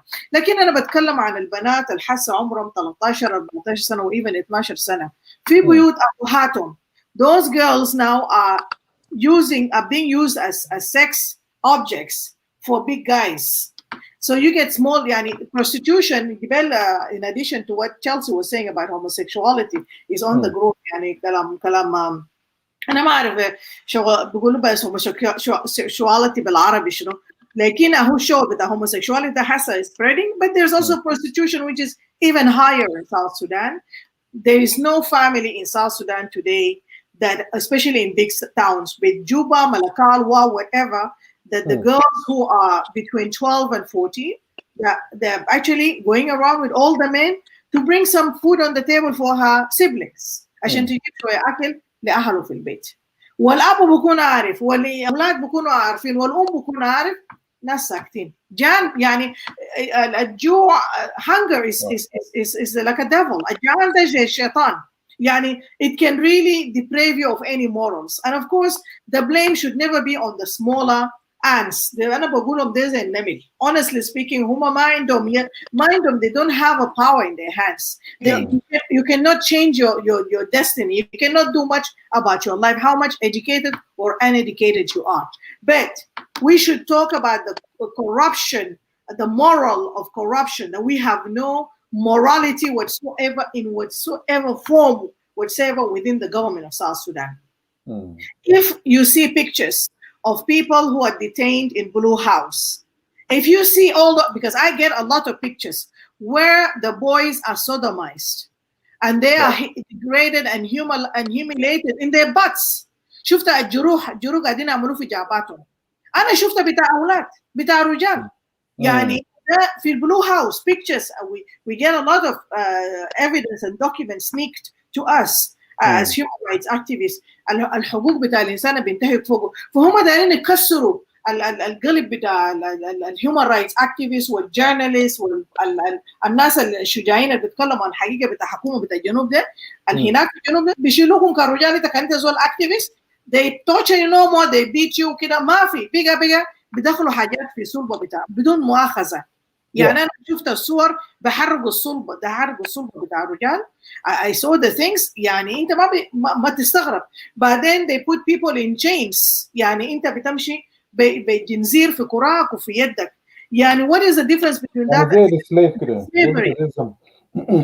So basically the issue is huge. The bottom line is that there is no rule of law in the country, and there is no accountability, and there is total lack of morals in the country. ما عندنا يعني الحاصل في السودان ده شغل بتاع الشياطين. What is going on في جنوب السودان حسب الوقت it is شغل بتاع الشياطين. الناس قاعدين كده يعني هم البقوا ما بني آدم، مجردين تماما من كل مبادئ الإنسانية. They have no morality at all whatsoever, so they can do whatever they want to do. Wow. Sad. Thank you so much. Thank you so much, Honorable Suzanne Jambo. Now let's go back to Honorable Chelsea. It's your turn. I'll give you 10 minutes.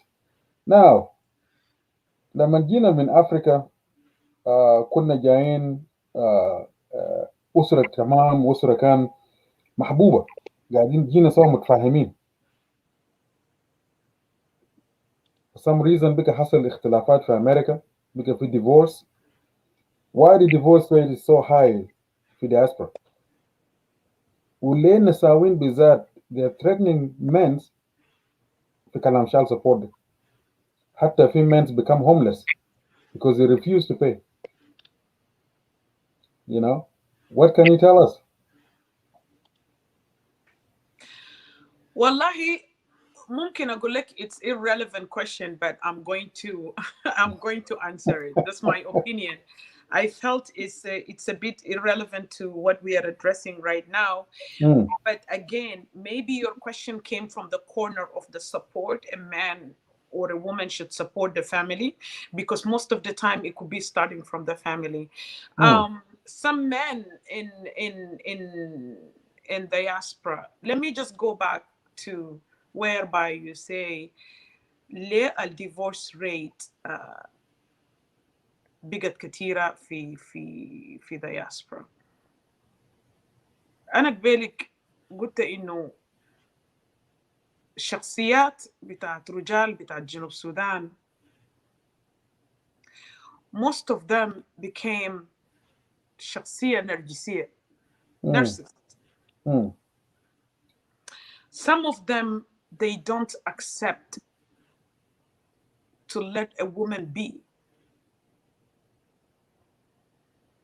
To let a woman be in terms of education and in terms of she is stepping up to do what's good for her and what's good for her family.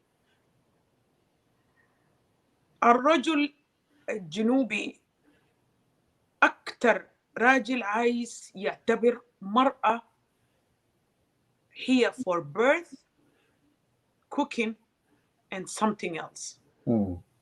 level بتاع level محدود جدا جدا. For example, let me just say one thing. في رجال حسي بيقولوا مرة بتاع media, مرة بتاع social media. As if she's there to prostitute herself.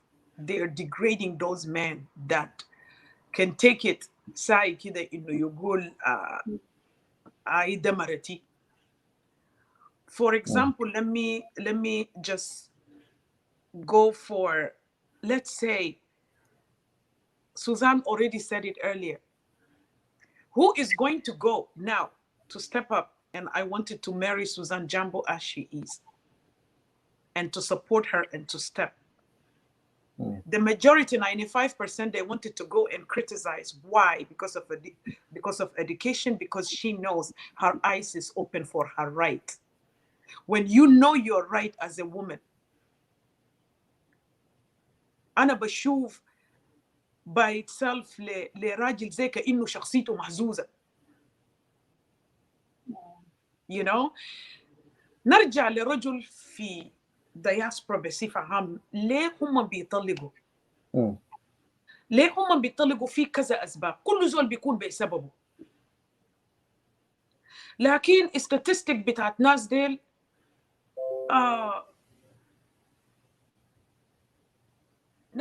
كمية منهم بيقولوا عشان إحنا جينا هنا، ولا بيقولوا له شنو يا أخي، أنا ما بتذكر الاسم ده، لكن I will just go forward.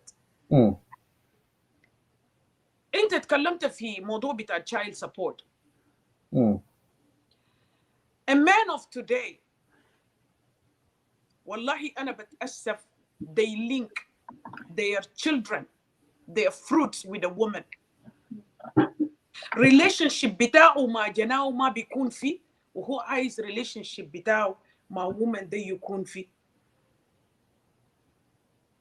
بيفقد مكانته كأبو للطفل ده بس عشان الست دي، وهو ما بيلاحظ الحاجة دي الليلة.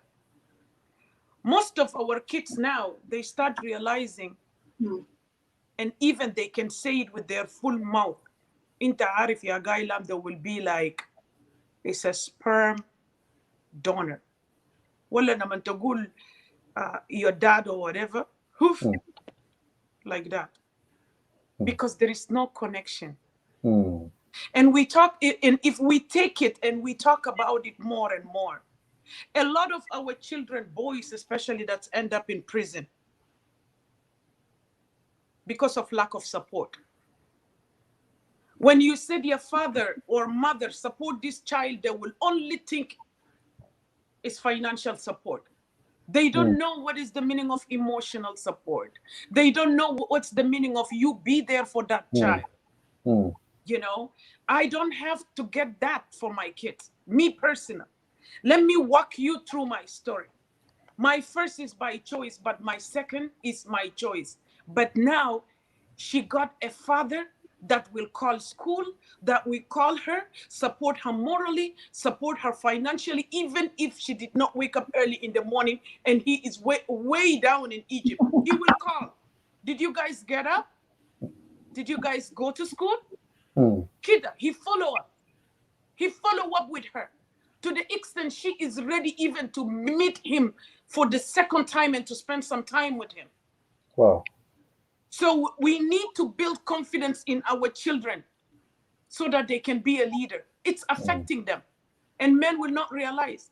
And I know not most الناس اللي طالقوا ولا عملوا حالات الجزم وامتداد بتاعت أطفال في حاجة بيناتهم. People should differentiate between their problem and a child problem. People should differentiate that.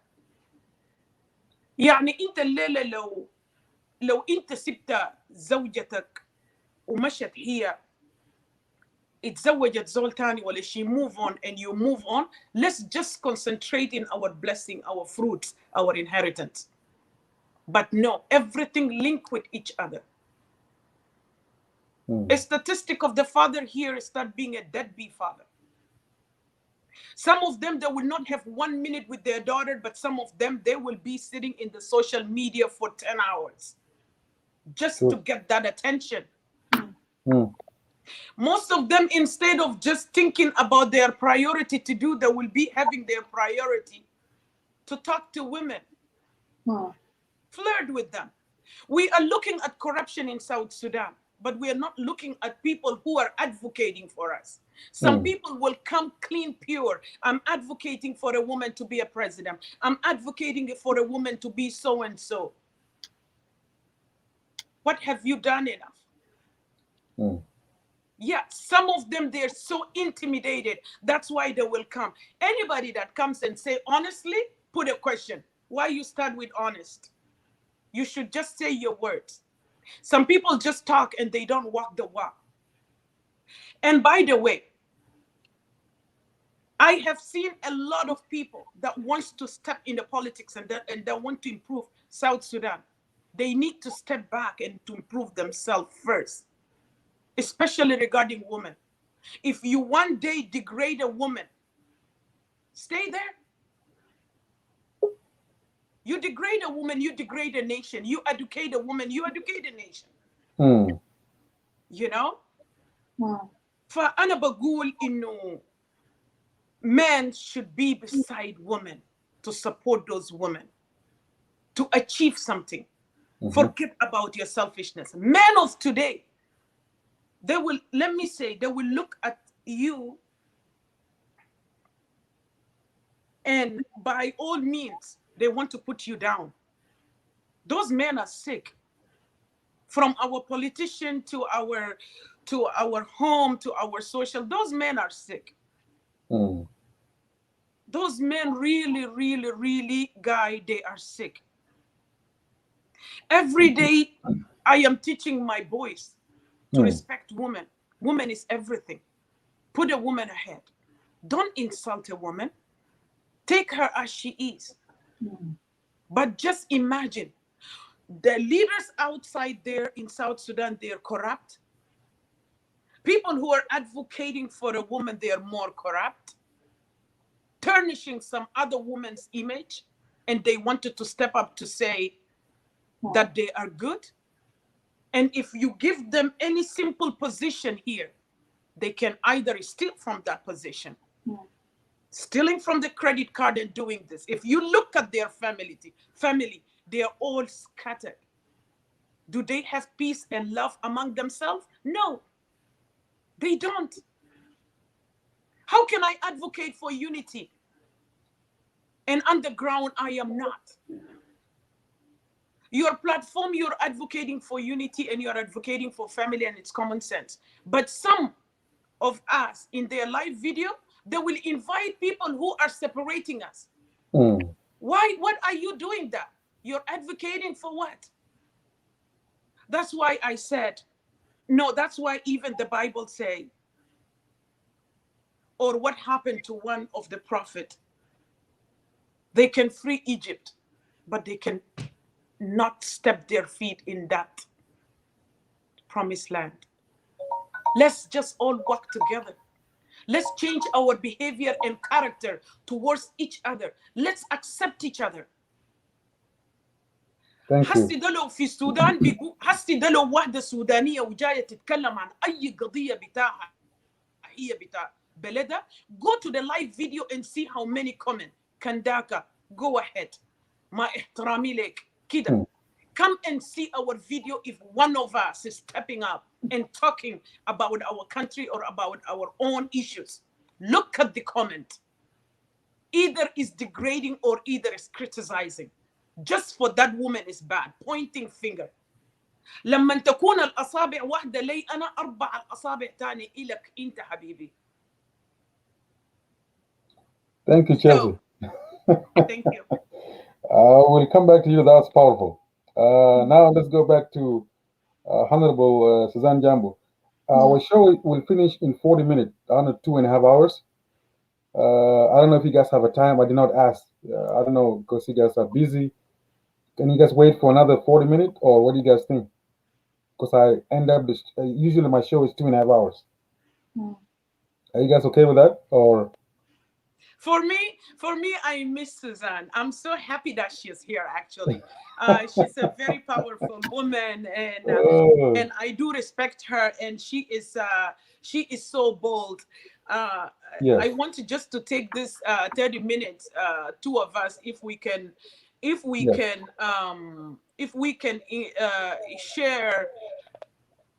share what we are facing. You know, خلينا نقوله بالعربي.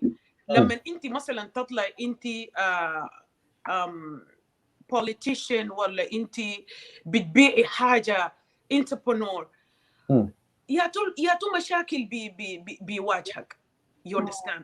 ومشاكل اللي قاعده تواجهنا ان احنا حتى اجتماعيا حتى في السوشيال ميديا. What can we advise other people that is there? For example, can Egypt, for example, now Gailam, I have a lot of girls that I call them my daughter, that they are all PhD holder, but when you ask them, please, there is something that we need to tackle this issue, they will say, oh, they're going to insult me. They're going to send me a lot of friend requests. They're going to dig down there and to say a lot of things that I will not like. See, Gailam, when earlier I said, I am happily married and I am in position whereby if you insult me, I will turn and I say, oh, thank you. Thank you that you present me that way. You know, you set up the table before my enemy. Hallelujah, Jesus. Thank you. I do remember very well, and I went to a dark moment in my life, and going on, and I was going so bad. But Suzanne, you picked me up. You sent me that encouragement. Watch it. I don't want to hear it. Mute it. Let me say thank you. Your mute turned out to be a voice for the victory. Wow. Yes. And this is what I want for any other woman. Regardless of what you're doing, regardless of your skin color, regardless of your background, regardless of what mistake you have done, enemy always will bring that flashback to you to numb you down. From your platform today, I want to encourage my daughters, my sister, my cousins. Man can bring you down and man can lift you up. Man that brought you down, he will celebrate you within 2 minutes because God says so. He will tarnish your image within 3 minutes and he will give him something to celebrate. I experience it. That's why every time I sit down and I talk to my daughter here in diaspora, there is a lot of things that we need to tackle with our daughters. More than South Sudan. South Sudan, there is no video when they rape you. There is no video when you're doing all this monkey's business to get position or prostitution or whatever. But here, we have bullying. People are bullying our children to the extent they go kill themselves. So we need to educate them the power of camera, the power of text messages. They can come and speak, yes. Yes, the power of text messages and the power of camera. Don't let yourself down, and social media can kill you and can set you up. A man of today, if they are talking to you, they want you to open a camera and to open something else so that they can have that card for you for tomorrow. Just a step and be a vice president for tomorrow. I will bring that up. Just a step and get married. I will bring that up. I love such a man. Because me, I am not stepping down, not only because of me, I'm clearing a way for my children and for my cousin, as I've said. Absolutely. A woman of today is a strong woman that you don't want to take no crap for nothing. Yes. We have been humiliated بطريقة انت ما بتقدر تتخيله guy. You will be in Addis Ababa, you walk inside with your material you wanted to present, but those men, they are not looking at your face and they are not looking at what you're saying, but they're looking at under you because they wanted to see you under them always and below them. Women of today, I want them to work with dignity, with pride, and we will fight. We are not fighting against men, but we are fighting for better us. We don't want to fight with men because of our position, but we need to fight for our own safety. I wanted to fight with Suzanne, but I cannot fight with her because she wants to pull all these women up. Yes. Now a woman, some woman that is watching me, some of them naturally can hate, but I love you back. Some of men that Suzanne was talking to them, even if it makes sense, they will bring a question that will not make sense. The question that will make sense will not make sense. And she is talking to you sense. He or she can bring everything into your faces just to doom your light. But guess what? Our light cannot be doomed. Yep. Thank you. Wow. Wow, that's powerful. Yeah. Yeah, that's why I tell women leaders, I have, before I want to just conclude what Chelsea was saying, and I want to highlight two things so that we get back on the topic itself. I always tell women, we have to self-realize ourselves. You know, when a woman knows who she is, she developed her sense of values, be it spiritual, religious, cultural values, identity values. A woman must work in herself, in her self-worthiness, and that she is a human being. She can tell herself that, look at herself in the mirror, read books, associate with people, get to know people who help bring the best and the most positive thing about human beings. Be around such people. It's very, very important for a woman to grow herself from the inside, to know her self-value, to know her self-worth, and to develop herself as a human being. And that is the only way when a woman can walk into any space and any place. How many men try to degrade her, or even how many fellow sisters, because it gets more painful when it comes from a fellow women. It's given, you can get it from men, but it's worse when you get it from fellow women. Wow. You know, when they start targeting women. So it is very important to work on our own self-esteem, self-worth, and develop our own values as women. That's the most important thing for a woman. And that way, there is no ugly woman. And that way, there is no worthless woman. And that way, there is no woman without brains. Every woman is created beautifully, uniquely, and specially so. That way, that's how we can overcome petty jealousy and petty whatever divisions that men jump into to try to divide us between fellow sisters, between and among fellow sisters. Because you see the bigger picture, you see other things.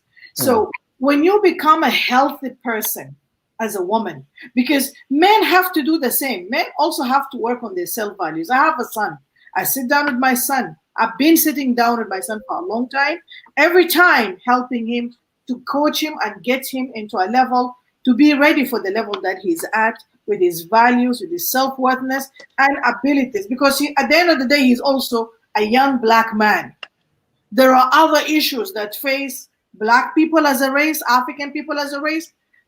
Even within Africa, tribal issues as communities, we have so many levels and layers of issues. And on top of that, you have human to human sort of issues, which is people can be egoistic, can be bullies, can be liars, can be all sorts of whatever. So we must always get ourselves in readiness for whatever scenarios and whatever human beings we encounter in our lives. So it's very, very important that more so women, we must look into ourselves as that. Women go through so much psychologically, physiologically, culturally, materially, you name it, that it's very very easy to put a woman down and to disfocus her. You know, بسهل جدا يعني انت ممكن اي راجل ممكن ينط على اي مره، اقرب مره، اقوى مره، ولا صغير ولا كيف ولا شكلها كيف، ممكن يقول كلمه واحده ولا كلمتين ومنتهي منها في لحظه. فعشان كده المهم جدا انه مره يبني نفسه من جوا، اي مره. والحاجه الشغل ده ببدا من بدري، من عمرك 12 13 تبدا بنيان بتاع نفسك، تقرا كتب، تقرا مجلات، تشوف، تتفرج افلام، شوف الحاجات الكثيره اللي بتساعد على انه تقويه المراه من جوا. حتى لما تكون من جوا عنده مبادئ بتاعه، عنده حاجات وهي اللي بتجيب فوقه من اجله، ان شاء الله يكون هي في اي موقف ولا منه بدون كلام بشتم ولا تنهب، هي بتقدر ترد عليه باسلوب، هي بتختار الرد بتاعه، ما في داعي هي تشتم ورا. When a woman abuses back, it doesn't serve anybody. It only puts her down more. Lakin she can guide him, she can coach him, and she can rise to be a better person.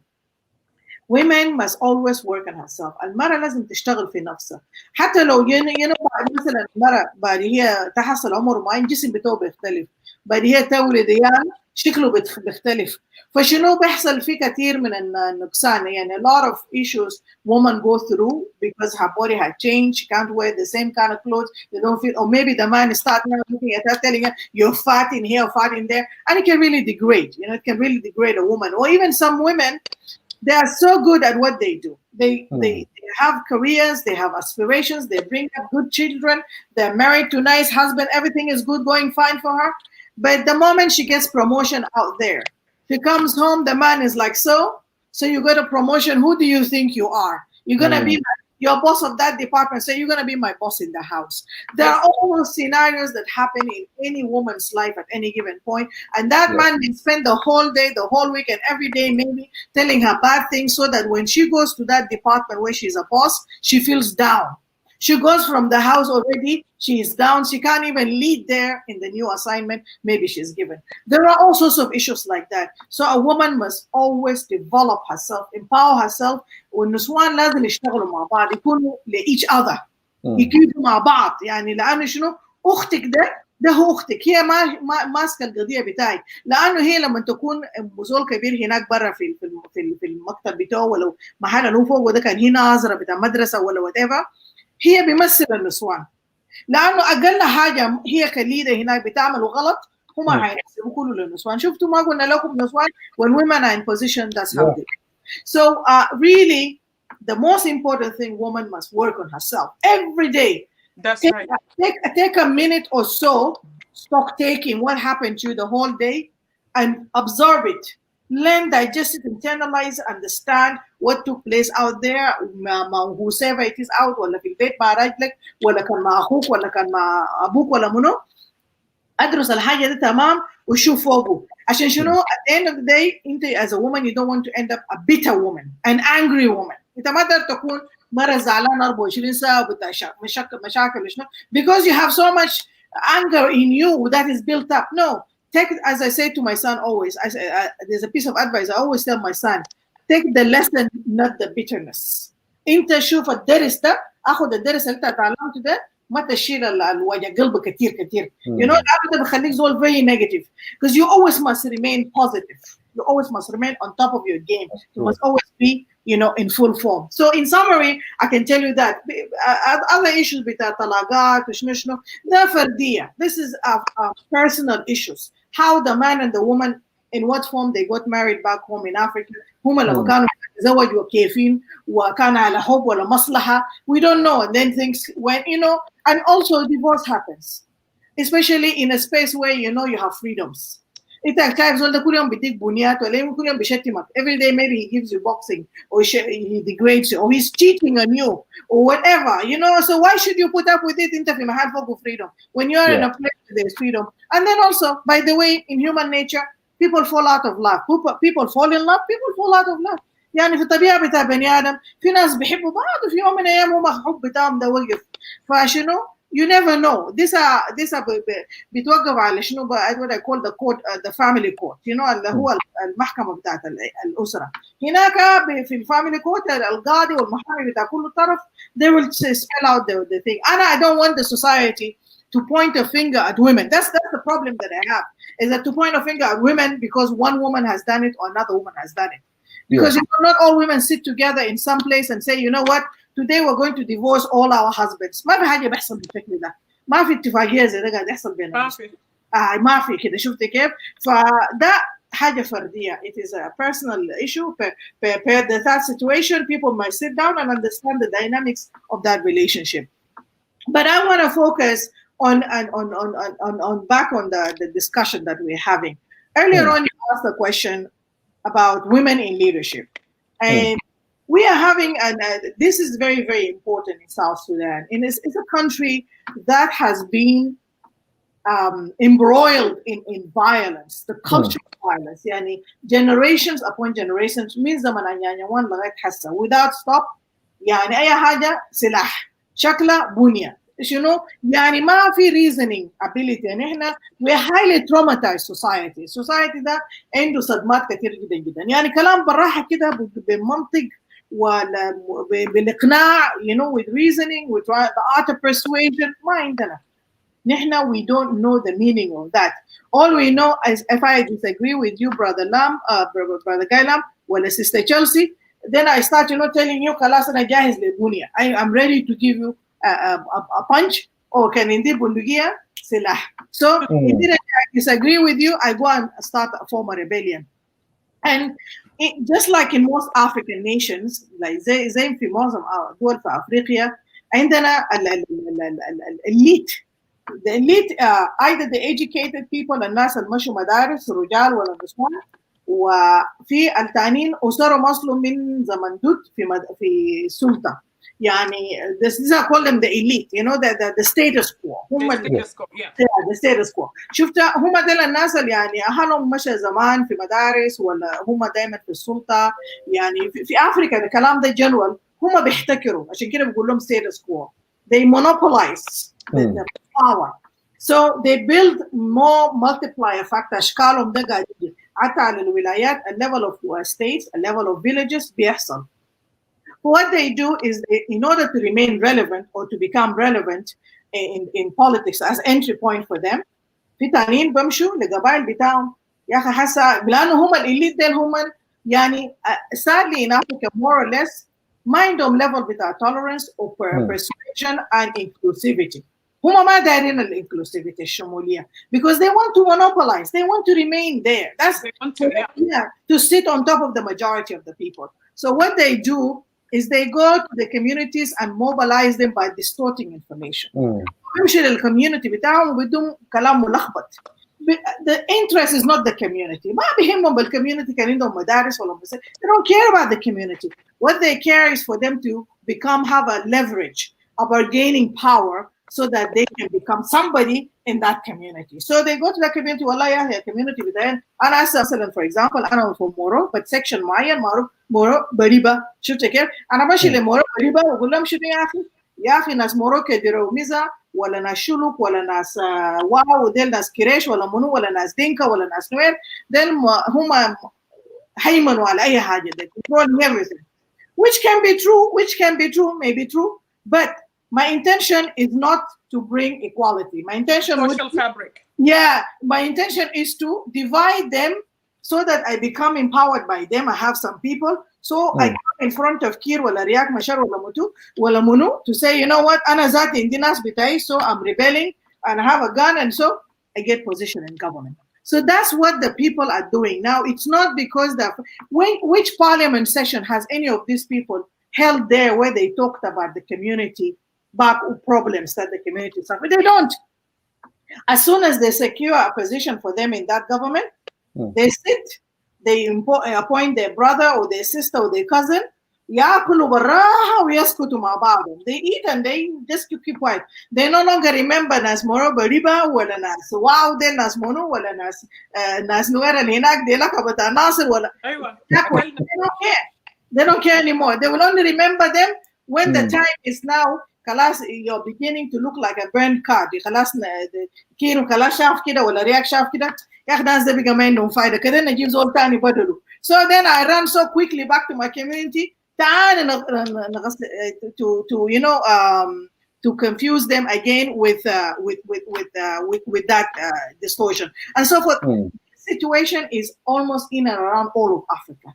The elite want to maintain the status quo, confusing and blinding the eyes of the communities and everything, and exploiting them for their ignorance and innocence to access power and money so they remain in power forever. Exploitation, yeah. Now, women have never enjoyed that. Women have never been party or any part of that. So women I will not consider, maybe 2 or 3 women, but I will not consider them women as a category as a whole have been part of the elite or the what is status quo. Women ما وصلوا مرحلة. For women to a large extent up to now, women are actually innocent and clean. This is why I talk about women as a category. That's why I feel women and the youth, because youth also are not part of that. So women and youth offer a new leadership. هم القيادة بتاعهم بيكون جديد ونظيف. ما زي القيادة المعروفة بتاع الستاتس quo. That's one thing. The other, which means that their track record is more likely to be cleaner than the track record of the people who are being ruling. So it is important to look at that, what kind of leadership those women will offer. Then we have characteristics of what a woman is, generally, so to speak. Characteristic of a woman, generally, so to speak, she is a nurturer, she is a carer, she is a servant, and she is more onto a communal kind of interest, collective interest as to individual interest. So women have certain characteristics inherent in them, inborn in them. يعني المرأة هي بتشيل الإنسانية. She carries humanity in her. يعني 9 months. For 9 months, a woman is pregnant. She carries that child in her womb, very, very uncomfortable. But she never at any time says, I'm giving up on this. Let me cut my stomach and remove that thing. It's too heavy. Or she doesn't abandon. So her loyalty is tested and tried by nature. So her loyalty is tested and tried by nature. What do we want as people, as African people, as South Sudanese people? What do we want? We want loyal leaders. We want servant leaders. We want honest leaders. We want leaders who care for us. In our homes, when we examine our mothers, when we examine our wives, when we examine our daughters, our sisters, do we see those characteristics in those women or not? In majority cases. Of course, in individual cases, sometimes في بعض من النسوان أنانيات زي الرجال في نسوان مولودات يعني it's all about her herself يعني أنا ومن نفسي وكده في كثير نسوان لكن غالبية majority of women tend to be servants يعني it doesn't matter if she has a PhD, she's a big person out there. When she comes home, she removes her high heels, she removes her handbag, her jacket, and she goes to the kitchen. بالجاكيت بتاعه ذاته أوقع من الشغل تلقى قاعد يقطع في بصل بسرعة وشنو she tries to fix a meal, she cooks. She makes sure she puts food, she often serves people, her family, her husband and her children food first before she serves herself. And after that is when she goes to change her clothes, maybe shower and what, then she comes back after her family has fed. She comes, collects the plates or whatever. So you see, women by nature tend to be servant. Do we want servant leaders or do we want boss leaders? Do you understand what I'm coming from? Yes. So the characteristics of women, and give a woman, let's say $100. هي ممكن تستعمل دولار ده على $100 ده ممكن في المويه، بيل بتاع المويه، بيل بتاع الكهرباء، ممكن في اكل، في حاجات كتير. الراجل ممكن يشيل $100 يمشي في البار يشرب مع اصحابه وال$100 راح $100 gone. So even in the village, give a woman a bucket of water. المرأة بيمشي بيشيل مويه ده في راسه من البحر بيجيبه في البيت. bucket بتاع مويه ده، جردل بتاع مويه ده هي ممكن تراكب بيه أكل. She can cook food with it. She will clean the house with it. She will wash clothes with it. And she will leave some for showering the children.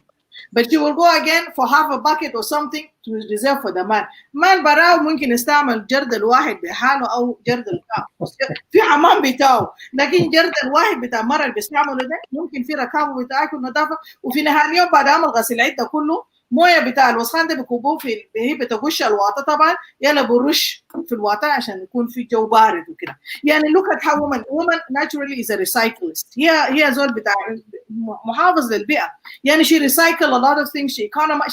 She's an economist by nature. هي اقتصاديه جدا by nature. So can you imagine here في leadership and the right skill whatever as an economist, as a financial person, how much she can come with that skill that she has in her naturally for leadership. So she that will contribute more. She will contribute more, and I think effectively she will contribute where we can see tangibles. and احنا ممكن النتيجة بتاعه. شفت كيف؟ يعني ما كلام بس كلام المرة هي يعني هي بتتكلم كتير كمان، لكن at the same time she's able to utilize a lot with very little at hand. And at the same time, if you can utilize $100 that in such a way that it fulfills many things, while a man mostly he probably spend it in drinking or something like that, then that means when the woman is in the public place, she's a minister of finance or something, she will be able to implement with minimum budget a lot of things, a lot of activities. Because you see, it's all about the vision. It's all about having an idea of what and how you're going to go about things. So I say that the society must ask themselves, and إحنا كجنوبيين we must ask ourselves, إن إحنا دايرين حكومة اللي بخدمنا ولا إحنا دايرين حكومة إن إحنا نكون عبيد له? Do we want a government that will serve us, or we want a government that will be our servant? It is up to the people. It's up to the people to ask us honest question. Otherwise, we'll just theorize 24/7 and we'll just be talking.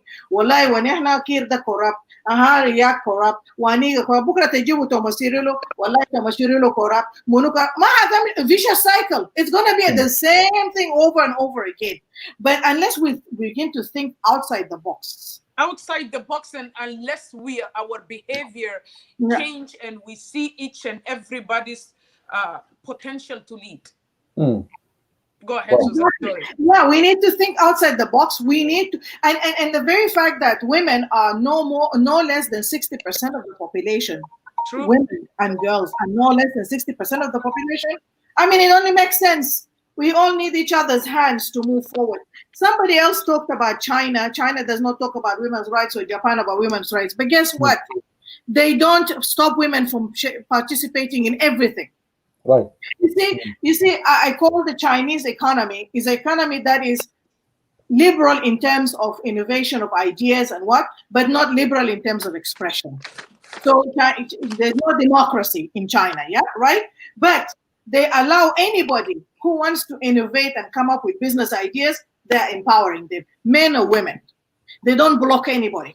So that's why those countries are advancing very far, and very fast. You look at the same thing even with China, with Japan. The women are not stopped from anything. You see, the men don't spend the whole day saying, no woman cannot be bank manager. No woman cannot be this. They don't have time for that. They need those women as bank. If you are smart with mathematics and figures, you're in that bank manager, man or woman. It doesn't matter. The same thing with the Chinese. You go to China and see how many companies are headed by women. They don't talk why women are in this business. They don't talk like that. But here in Africa, in South Sudan, we are our own worst enemy. We want to sit under trees in AC air-conditioned offices and just analyze women from her dress to her shoes to her hair to her what, and don't have time to say what we need to get on with the work. Let's bring men and women who can do the job. That's what we need, and that's what we want. So we need to get very practical. The Chinese and the Japanese, they went very practical about it. The Europeans, they theorize, they talk, but they also try to provide the laws and the framework and things. But in Africa, we are not this, we're not that. What are we? As recently, Paul Kagame said in an interview, he said, because what we do is we're allowing all these old guards, all these people who are coming into power and government to loot and to do what, and that's why the situation we are in, what we're in. Well, and That's right. yeah, Amin said, only these people will only take us to the grave. That's what is happening. Why Africans are going through the boats through the Mediterranean Sea and drowning in the sea there? Why that is happening? Why our people are getting stuck in Libya now, beheaded and killed by different people? Why that is happening? Why are people in Blue House? Why are we doing all this nonsense? You know. So basically, in Africa, we are killing dreams. Man or woman, we're killing dreams. Even when it comes to men who are dynamic and smart, like the late Turbino Wall, who was a smart guy. He was very smart. He was everything. They killed him. You see? So the point is that really at the end of the day, what is going on, and we have to understand who are these people who are monopolizing the politics and the economy in South Sudan, and you go to other countries in Africa that is similar in other ways, but it's not the same. That is, you know, they want to continue with the same people who are not what I call tried, tested, and failed. What we have in our leadership in and around Africa, and South Sudan is very much part of it, is we have leaders of tested, tried, and failed. That's right. And come back again. Tested, tried, and failed. And come back again. We just going the same ناس نفس الناس اللي هم اللي احنا خبرناهم خدناهم وظائف كويس وفشلوا نفسهم نرجعهم تاني. بس زي ده كده recycling. That's what we're going at. And that's why we're in a vicious cycle of poverty and suffering and problems and all sorts of things. Unless we begin to think outside the box, unless we begin to think what is for my benefit as a people, as a community, we need to sharpen our mind and think outside the box. يعني ده الكلام اللي انا بس كنت داير ازيده. يعني وبعدين المرة طبعا عندنا في السودان يعني في جنوب السودان هناك يعني حاسة ان احنا توجعنا كثير كشعب من الحروبات. A lot of pain. We have a lot of trauma. We carry a lot of pain. نحن ما دايرين الصدر الجافي. نحن دايرين الصدر الحنين. We need a kind, compassionate chest to cry on. And only mothers can do that. Women can do that. When somebody is crying, it is out your brother Lam. لما انت في مشكلة زيادة, the day you're going through so much pain, do you think your brother, a man, is going to hold you in his chest? Or is it going to be your wife or maybe your mother or your sister? And she really, when she holds you, you feel the pain is dissolving like ice.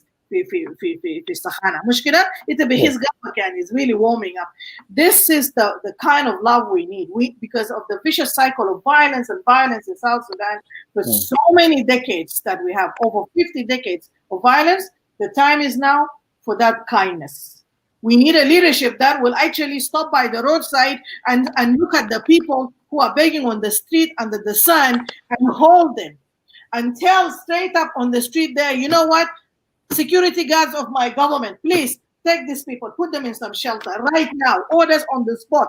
We don't want those men who are in condition, who are consumed by the burat and all those kind of things. We want people who are going to feel the pain of the people. And trust me, all the pain and the divisions that we're having as communities now will dissolve. Yeah, will dissolve.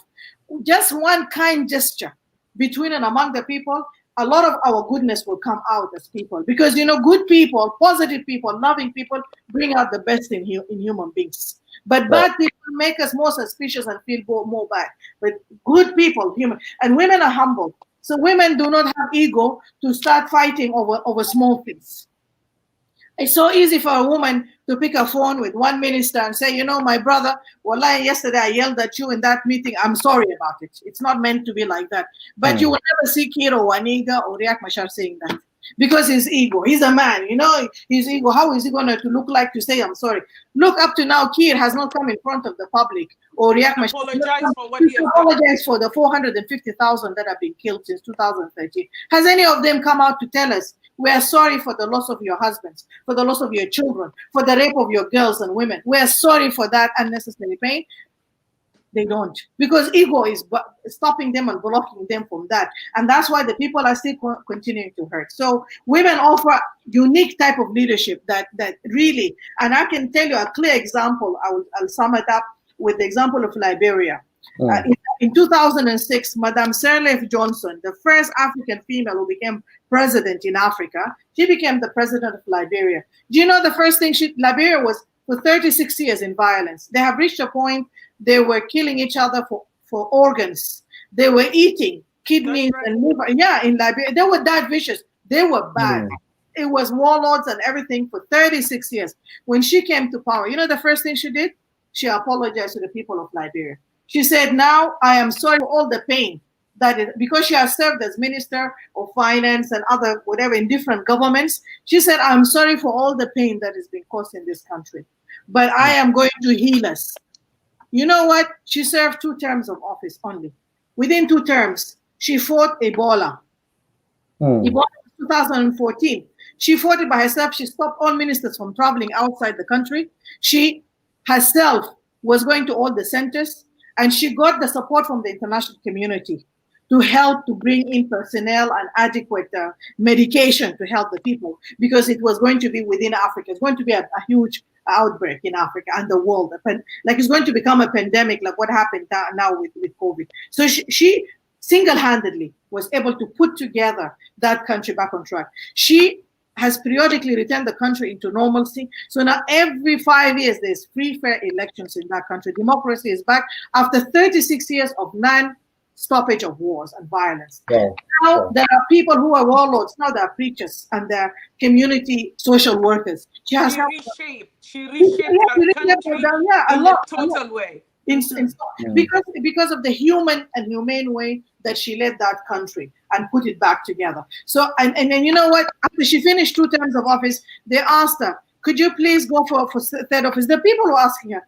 She said, I have to stick by what I brought about, which is democratic change into the country. And so she left the country and she stepped aside, and she was given an award for $100 million by Mo Amin, you know, the foundation, as a state woman of Africa. So basically, because she left with grace and she left the country in a good shape. So all I'm telling South Sudanese men, when they say, oh, women can't handle violent men, can't handle military, what Madame Sirleaf Johnson, a civilian, just a civilian, she was able to transform that society.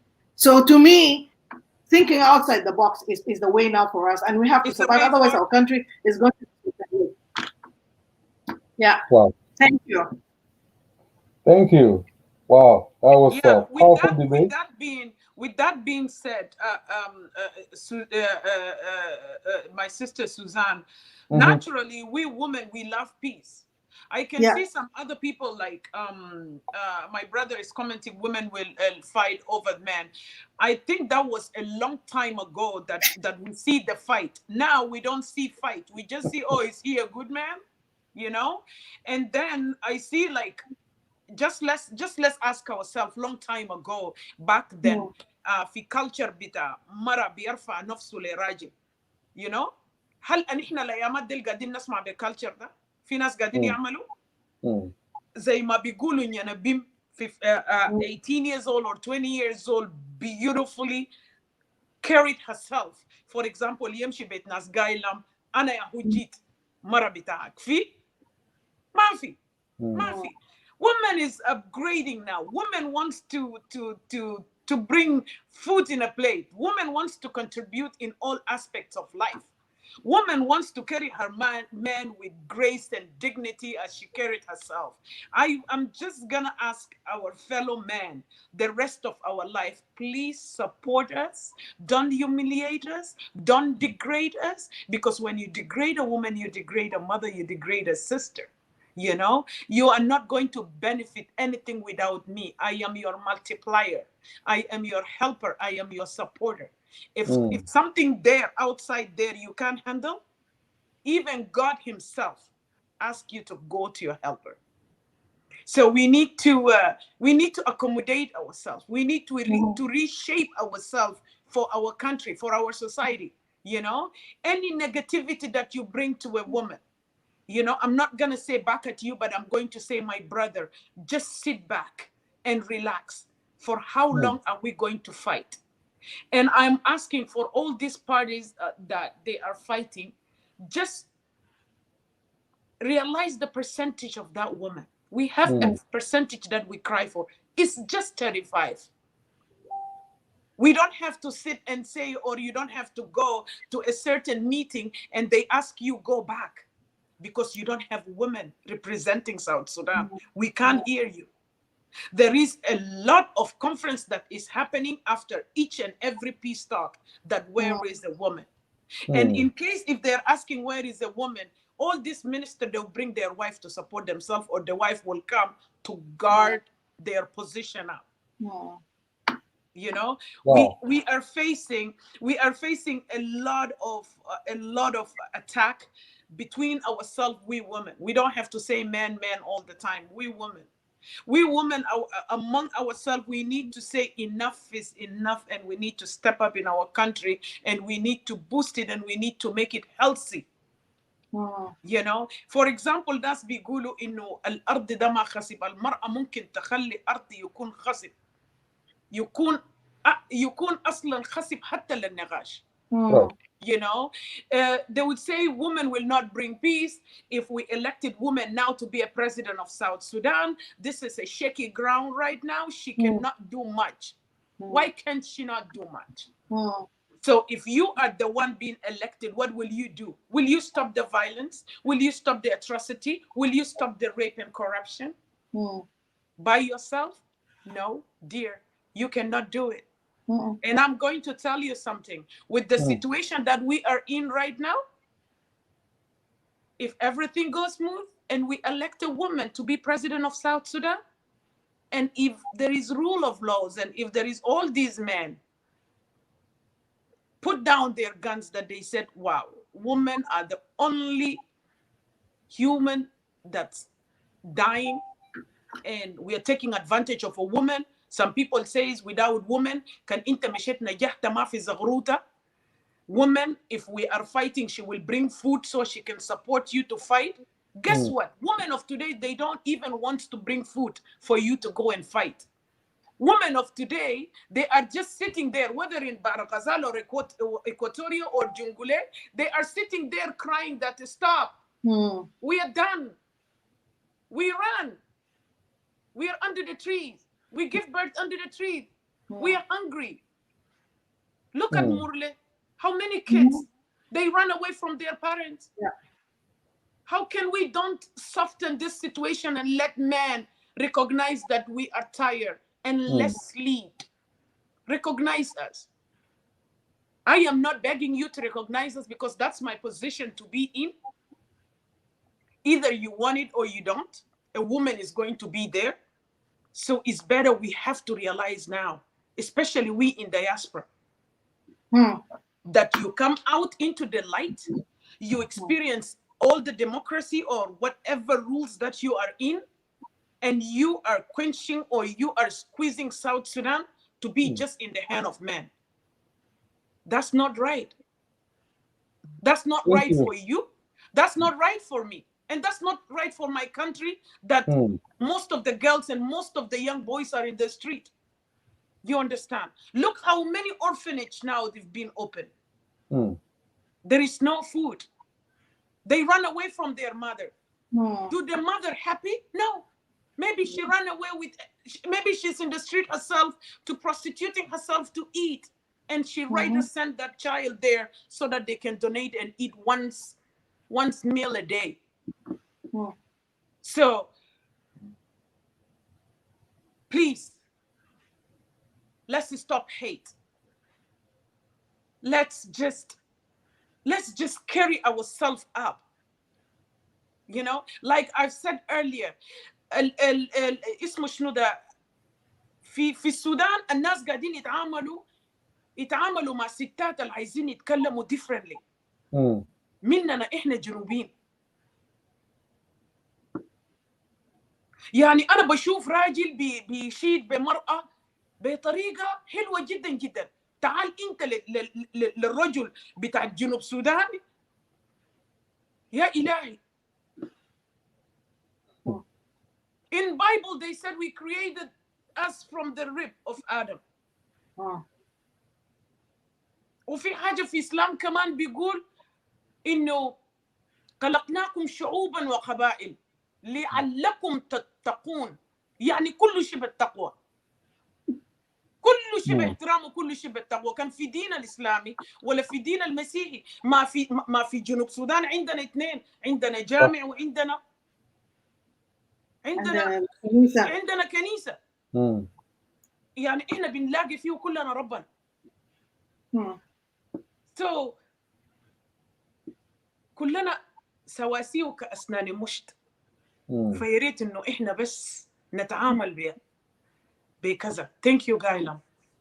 Thank you so much. احنا جينا في النهاية بتاع show. Now في conclusion نفس السؤال اللي اتكلمت فوق قبل شوية. Let's say لو بيجي عندنا election في 2023 and this question to Honorable Suzanne Jambo.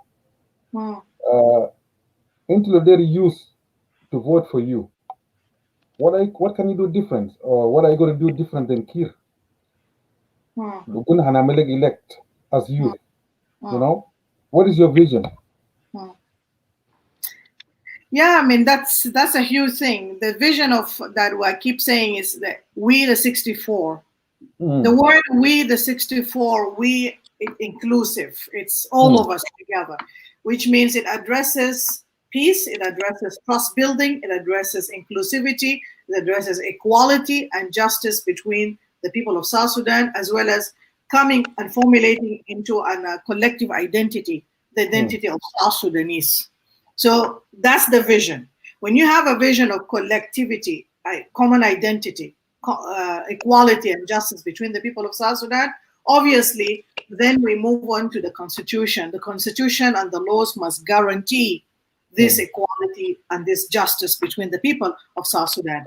And then you move on to, in terms of appointments of people, the right person in the right place while looking at the issues of fairness and justice representation of the people of South Sudan. So right down from the executive to the legislature to the branches to the executive to the various missions outside the country, it is very important to make sure that we have the representation of the we 64 of South Sudan in terms of their competence, so that they can market the country more, as well as provide the services equitably and fairly within the country of South Sudan, every inch and every branch of part of South Sudan. So that is how the right person in the right place. And of course, I will be looking at transforming the army into a national army, an army into a national and professional army. We're tired of army that every time keeps breaking within itself and all that, as well as the security organs. So national security will be totally reformed and will become into the service that is supposed to be. Like we said, the laws will guide that. So the laws and the rule of law will protect all these processes. So the police as well, and of course, wildlife and other parastate, other security organs within the country. Then you move on to services. Making sure that the services are all into South Sudan. I look at, for example, the economy. Economy of South Sudan must be a diversified based economy, which means that we have a fast tracking kind of economy like oil. Oil brings in money faster. So the oil should be in itself regulated by certain laws to protect the environment, as well as it's transparent in terms of contracts and awards of contracts, and making sure that there are regulations around it to ensure that the revenues are back into the national basket, and of course, per the state that is producing, there will be certain percentages and quota for those states. However, because the economy is emanating from a diversified base, that means the oil will become the engine to propel other activities in the country. And this is how I look at peace. When you have oil propelling agriculture, propelling animal husbandry, propelling fisheries, propelling, basically facilitating, you get all the equipment and the machinery that you need for those other sectors by the oil providing the seed, the capital, the revenue for it. That means all the communities in South Sudan will be cash or income producing communities. So wherever you are, whether you're an agriculture-based society or fishery-based society or animal husbandry society, it should be able to help you generate economy within the states of those respective states. So diversifies based economy where we have quick start, jump start from faster economy that is existing already. And of course, you have to work very hard on corruption and utilization and channeling of this revenues very well, so that money is not siphoned and flight. يعني ما يتسرق ويتشال. لازم to remit in order to do other things with it. And so and that way you also restore dignity of all the people of South Sudan, and you restore peace in South Sudan more so. Because when people have farms, huge farms to cultivate, people have huge projects of fishing that will be, of course, packaged. And of course, when we look at connection with the Ministry of Foreign Affairs and the ambassadors outside there, the cultural as well as the economic attaches, their role is to promote South Sudan and what it produces. So we can also export all of these produces within Africa and within around the world to generate revenues to the country as well. So all that is connected. Rules, regulations, system efficiency, the right people in the right places to ensure we get to all this equilibrium as it were.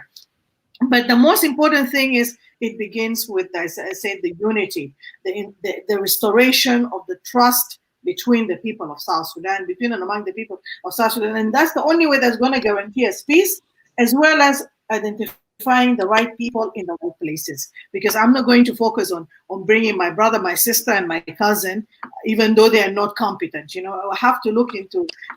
فمهم جدا الهوية بتاعتنا كجنوبيين ان احنا كلنا الشمولية، يعني ما في زول اقل من زول، وبعدين ده هو اللي بيبني الثقة بيناتنا كشعب، وبيدينا الهوية بتاعتنا كشعب جنوبي، ده شعب جنوب السودان ككل. وبعد ذاك نشوف لانه القوانين بتقوي الكلام ده، يعني تديه قوة، يعني ما بس كلام شعارات لكن بالقانون ومتابعة.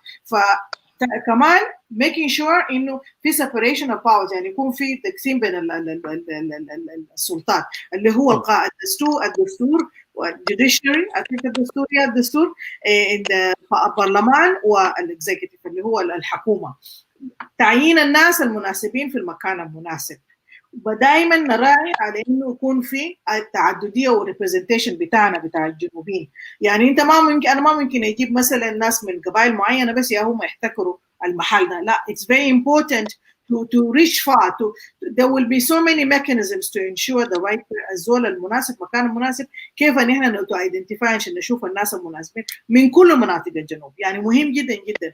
وده كمان مع السفارات بتاعنا برا، لانه كمان الاقتصاد بتاعنا حيكون مبني على انه الحاجات الحاسه موجوده جاهزه، الانفراستراكشر موجوده زي البترول ده هو يجيب انكم، يعني يجيب موارد عشان يقوم لنا الزراعه ولا حاجات الثانيه، مشاريع ثانيه. مثلا السمك عندنا مويات كثير في الجنوب، وعندنا حيوانات كثير، يعني dairy products مثلا جبنه ولبن وحاجات ده كله، ونحن بامكاننا ان احنا نعمل الريفاينريز، كل الحاجات دي كلها to be done within the south. لانه that way we create more نعملوا more عماله شركات. لما نعمل شركات ريفاينري بدل نشيلوا لدول ثانيه هم مش يستفيدوا من حاجات الرو بتاعنا ده، بيستفيدوا بها كثير، لكن احنا بدنا نستفيدوا بها محلي ونصنع ايادي. يعني what is it, jobs. We create jobs for people, and of course it's important that the government should be able to grant عشان ان احنا to ensure الجنوبيين بتاعنا are empowered economically.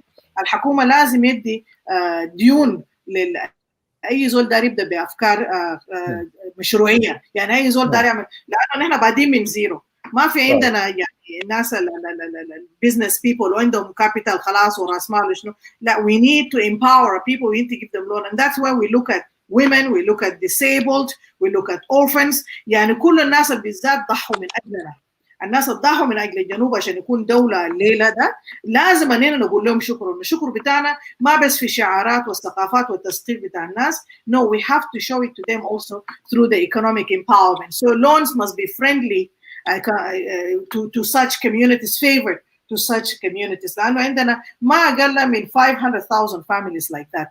يعني 500,000، يعني ده نص مليون community بتاع disabled widows و orphans. وده يعني هم انت if you multiply them، يعني ده multiply by at least on average عندنا 6 members in a family. That's huge number. يعني ده يكون ما أقل من 3 مليون نفر وإننا population بتاعنا 12 مليون. So 3 مليون ديل لازم ان احنا يكون عندنا برنامج خاص بالنسبه لهم. حتى المناطق بتاع المواصلات وشنو حاجات دي كله facilities. We have to recognize that disability is not inability, but disability was a sacrifice, and we as a nation we must build our nation on gratitude. يعني الدوله بتاعنا لازم مبني على الشكر. نحن ما جينا برانا زي كده، فينا نصحوا عشان ان احنا نكون the way we are today. The more we also commit to freedoms والعداله بين الناس, the more we show our gratitude to those who have fallen. لانه ده هم ماتوا عشان الكلام ده، ماتوا عشان انه يكون في حريات ويكون في مساواه وعداله بين الناس. هم ما ماتوا عشان يكون الكلام الحاصل في الجنوب بس، الكلام الفارغ الكثير حاصل في الجنوب. So there are layers and layers of issues يعني that I will look into. And always peace is cross cutting. peace ده يمشي في كل المجالات. كل مشروع في الجنوب بيكون cross cutting peace. لأنه نحن كان country that has been traumatized by war for more than 50 years. To build a culture of peace, it has to go into our ثقافات بتاعنا في برامج التثقيفية في cultural programs in the country and outside the country. Also in our schools for children, to teach them from the beginning the culture of peace, the culture of human rights, the culture of respect for one another, the culture of tolerance, all the things that have been absent and have killed so many people in our society must be taught to us, how that we build a society that is going to be an ideal society. I have a dream for South Sudan, that South Sudan will become the nation that the whole world is going to take pride of. That dream I have in my head. The South Sudan is the youngest nation in the world, أصغر دولة في العالم، ونحن مفروض نكون تعلمنا من دروس بتاعنا. We should have learned from our own mistakes, our own problems, as well as where the world has made mistakes. We should not be the worst. We should be the best country in the world. So we shall contribute in terms of academia as well, knowledge of how to resolve conflicts, how to build peace in the world. We shall become a spearheader in terms of teaching the world about how to prevent conflicts, how to teach people about peace. And all this social fabric, yeah, all these things, the brokenness of the social fabric, yes. But also, you know, we are unique like that. We are the shoe wearer of lack of peace. And we should be the right people to address the lack of peace and to bring peace.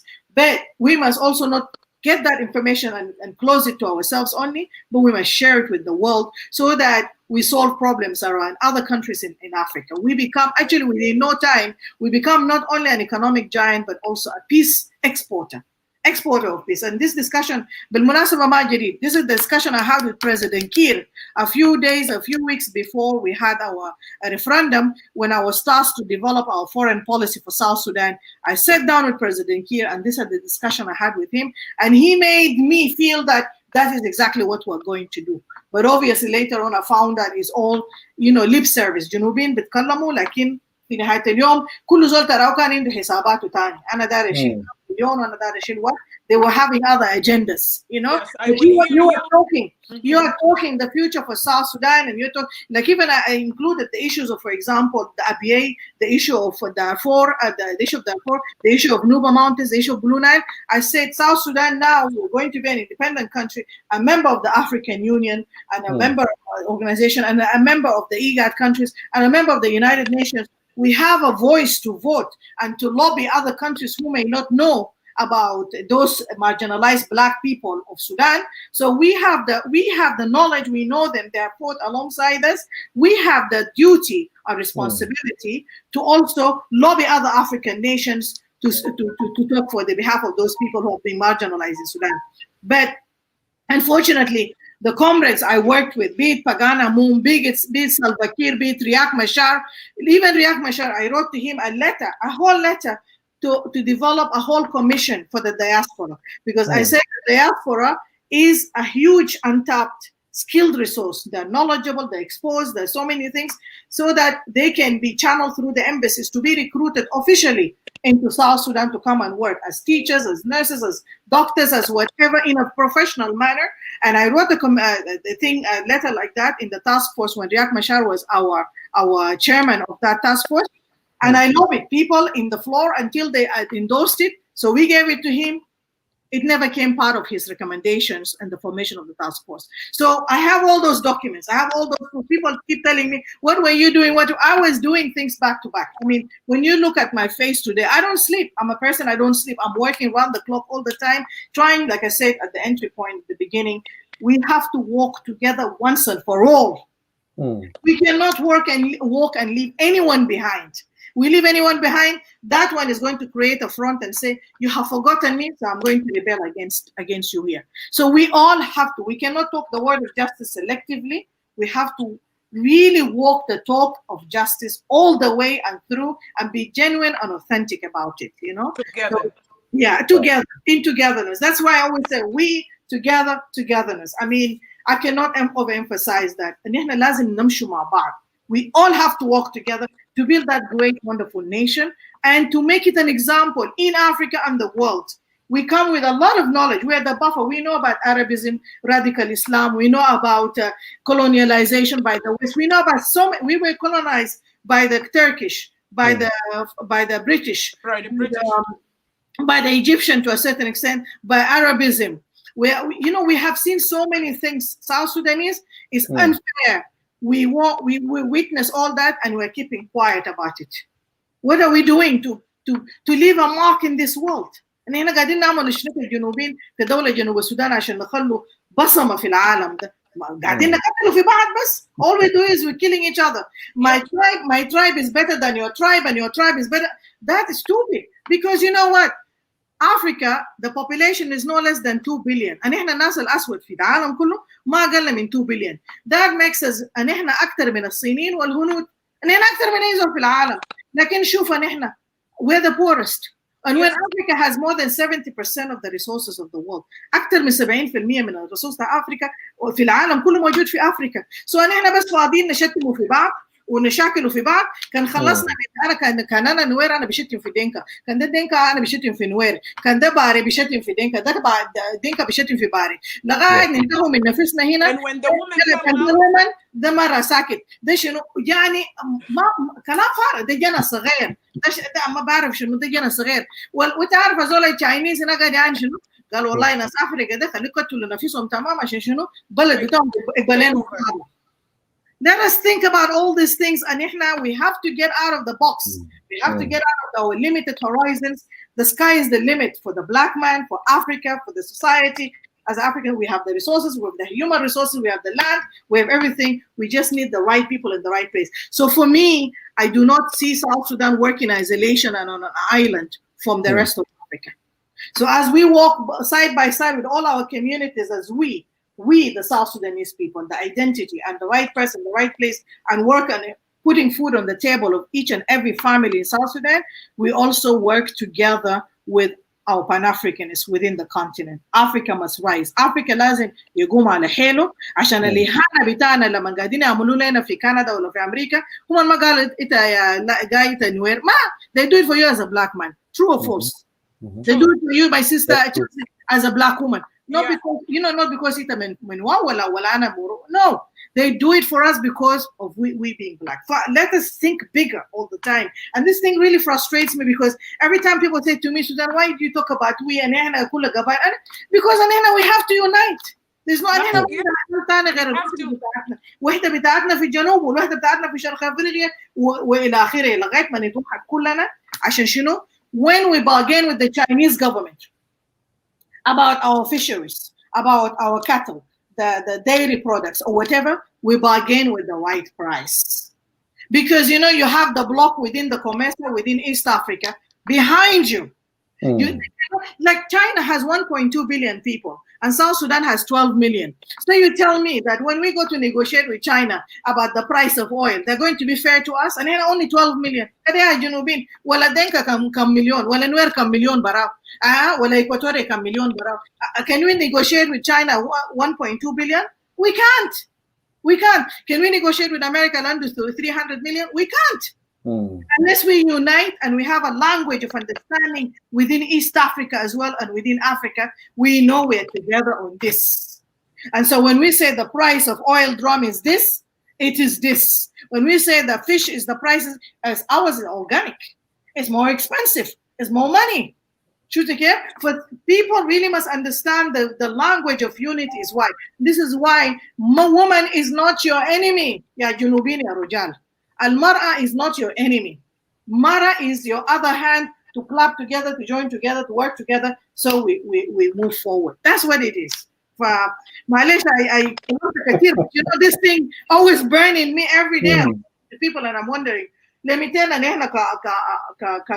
Nuer, Dinka, Bari, Muru, let me tell you, can we think bigger than what we're thinking? Really, this hurts me because it's only minus us, and in the world they don't look at us like that. In the world they look at us minus, okay, less people, okay, that's good. There, so Russia can bring more guns to which community again? So kill another community. Oh, that's good. Are we happy with that? For how long? Thank you so much, Susan Jambo. This is the last Chelsea. part is Bob Marley's song. For how long shall we suffer? Yes, for how long? Okay, Guy Lam, go ahead. It looks like you want to wrap up, and we take more of your time. No, you're good. It's your turn. We'll give you 5 minutes. Tell us. We are opposition. Susan Jambu is opposition. Full-time politician. I am a spokesperson of National Democratic. So whatever she said, I don't want to repeat it. It's just common that most of opposition wants from the government to do differently. You know, I will just add that for me to build a second federal democratic republic based on justice and equality, this is what I'm going to add more. She talked about agriculture, she talked about industry, and she talked about establishing the nation for one army. This is what we all want. We all want to reshape South Sudan, and we all have a dream in that beautiful young nation. I always disagree when I say, oh, my nation is baby, and we are going 20-something years old and it's being led by a grandpa, crack-a-lacking grandpa. They call it uncle. If he is uncle and I am auntie, like Aldo Ajo, is he all going to be still uncle? I am not sure. Grandpas. Those grandpas that we're still holding on and giving them an age of uncle, that's why they're still taking our young girls and putting it in their lap and pampering them and give them money to pay for university and do whatever they wanted to do because we allowed them and we called them uncle.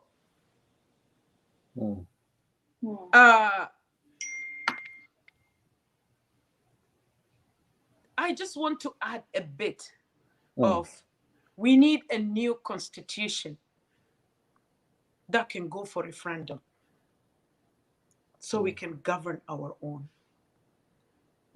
ما ممكن الليلة ان احنا بس يجيبوا لنا حاجة قدامنا كده لو قتلت انت رميا بالرصاص and I did not vote for it and I did not say if I killed I shall get killed. A lot of things that is in the constitution is not favorable, especially to a woman. Let me say, because I'm a woman.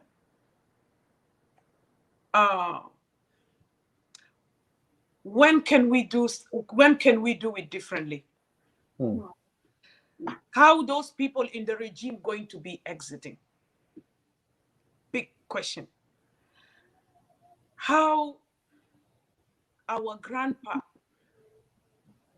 Riek Machar and Salva Kiir himself, both of them, that they can turn and realize that, whoa,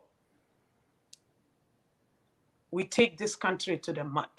And Waniga. Yes, and Waniga. And Mama Rebecca. Yes. So they can realize that it's chaos. And the worst case scenario that we are in right now,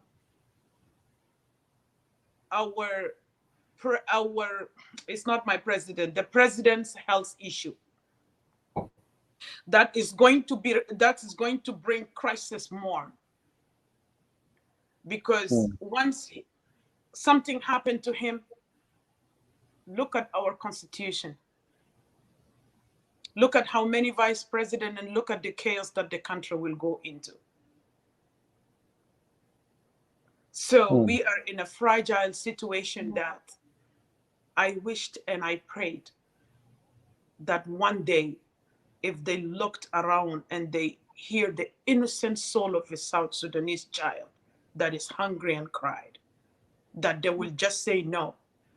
Their hands is already ملطخ بالدماء. بس بعد كده ان احنا زي ما بيقولوا مصريين عايزين نلم الدور. يا ريت انه يساعدونا احنا نلم الدور. كيف؟ ما خلاص انا يا جماعه لو فشلت وده فيه ارواح ناس انا ما اتمادى. And to say I want more time to do it again. You kill hundreds and you want more time to do it again. And you want to bring the same color again and the same constitution again and to do more. That's why earlier I was saying enough is enough. We are in a situation whereby in any case ما إحنا ميتين زي ما بيقولوا. إحنا أصلاً ميتين وحنموت أصلاً. ما today I ate, but 100 women like me today ما عندهم قطعة خبز عشان يأكلوا بهم أطفالهم وأنا شبعان. قروش البتاعت أويل البسيط محتقرينه لمجتمع لفئة معين عشان يسكتوا. Ma, I need to give this money to Kwal Manyang so he cannot be rebuilt. I need to shovel and reshovel. And I did not ask myself, what is the problem here? Who is the big elephant here? Are all those ministers or me that is shoveling and reshoveling here and there زي زول يعني خلاص على جثة وبيضرب كرعين وكده يعني ساوث السودان على غيبوبة بالمناسبة. ده غيبوبة اللي احنا فيه ده. You know, so whatever Madame Suzanne says, she tackled all the issue from building our agriculture sector, from social fabric, from establishing it's all there. It's all there. I'm not gonna add anything that is not there. We all crying for that. So thank you. I'm not gonna take time. I salute you, Suzanne. This is what we need. Yep. Thank you. Thank you, guys. Our time is up, 3 hours exactly. But I'm so really honored, Jama. You know, now women, they're going to speak up, you know. And that's a kind of saktin. Khalas, now they know, you know, there's a hope.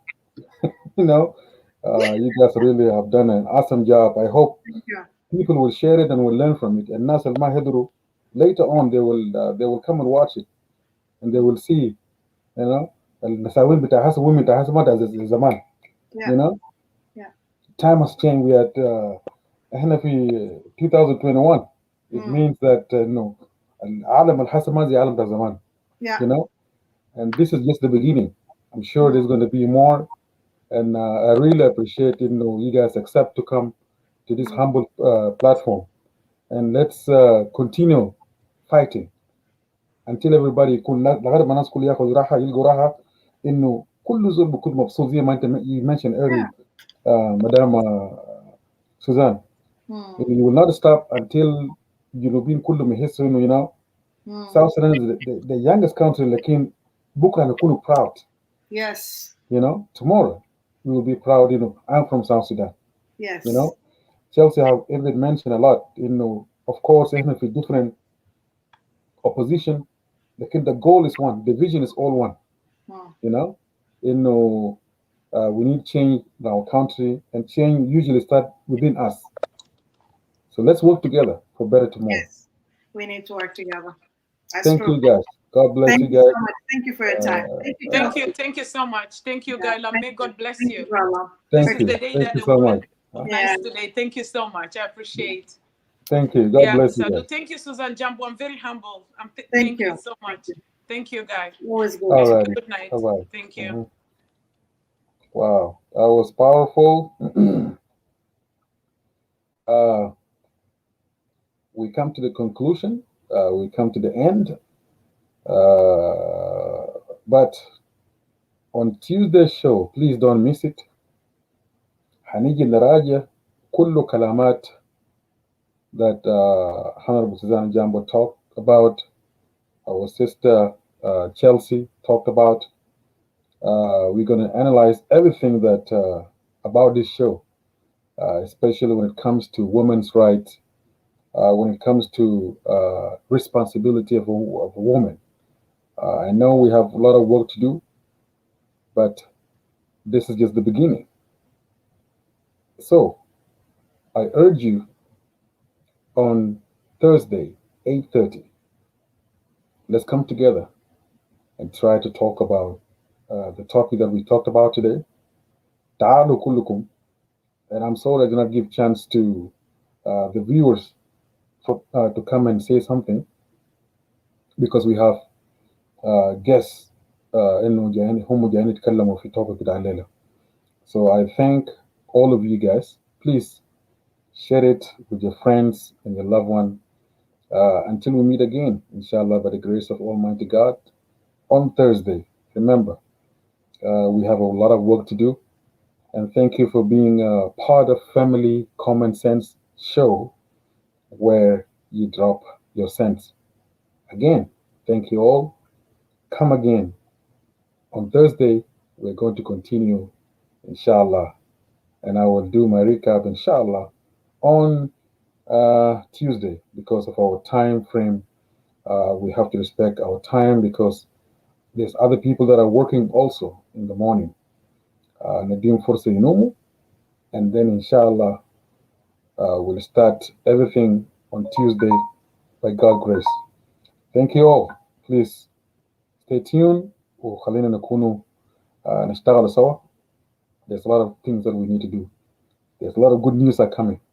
Don't miss it.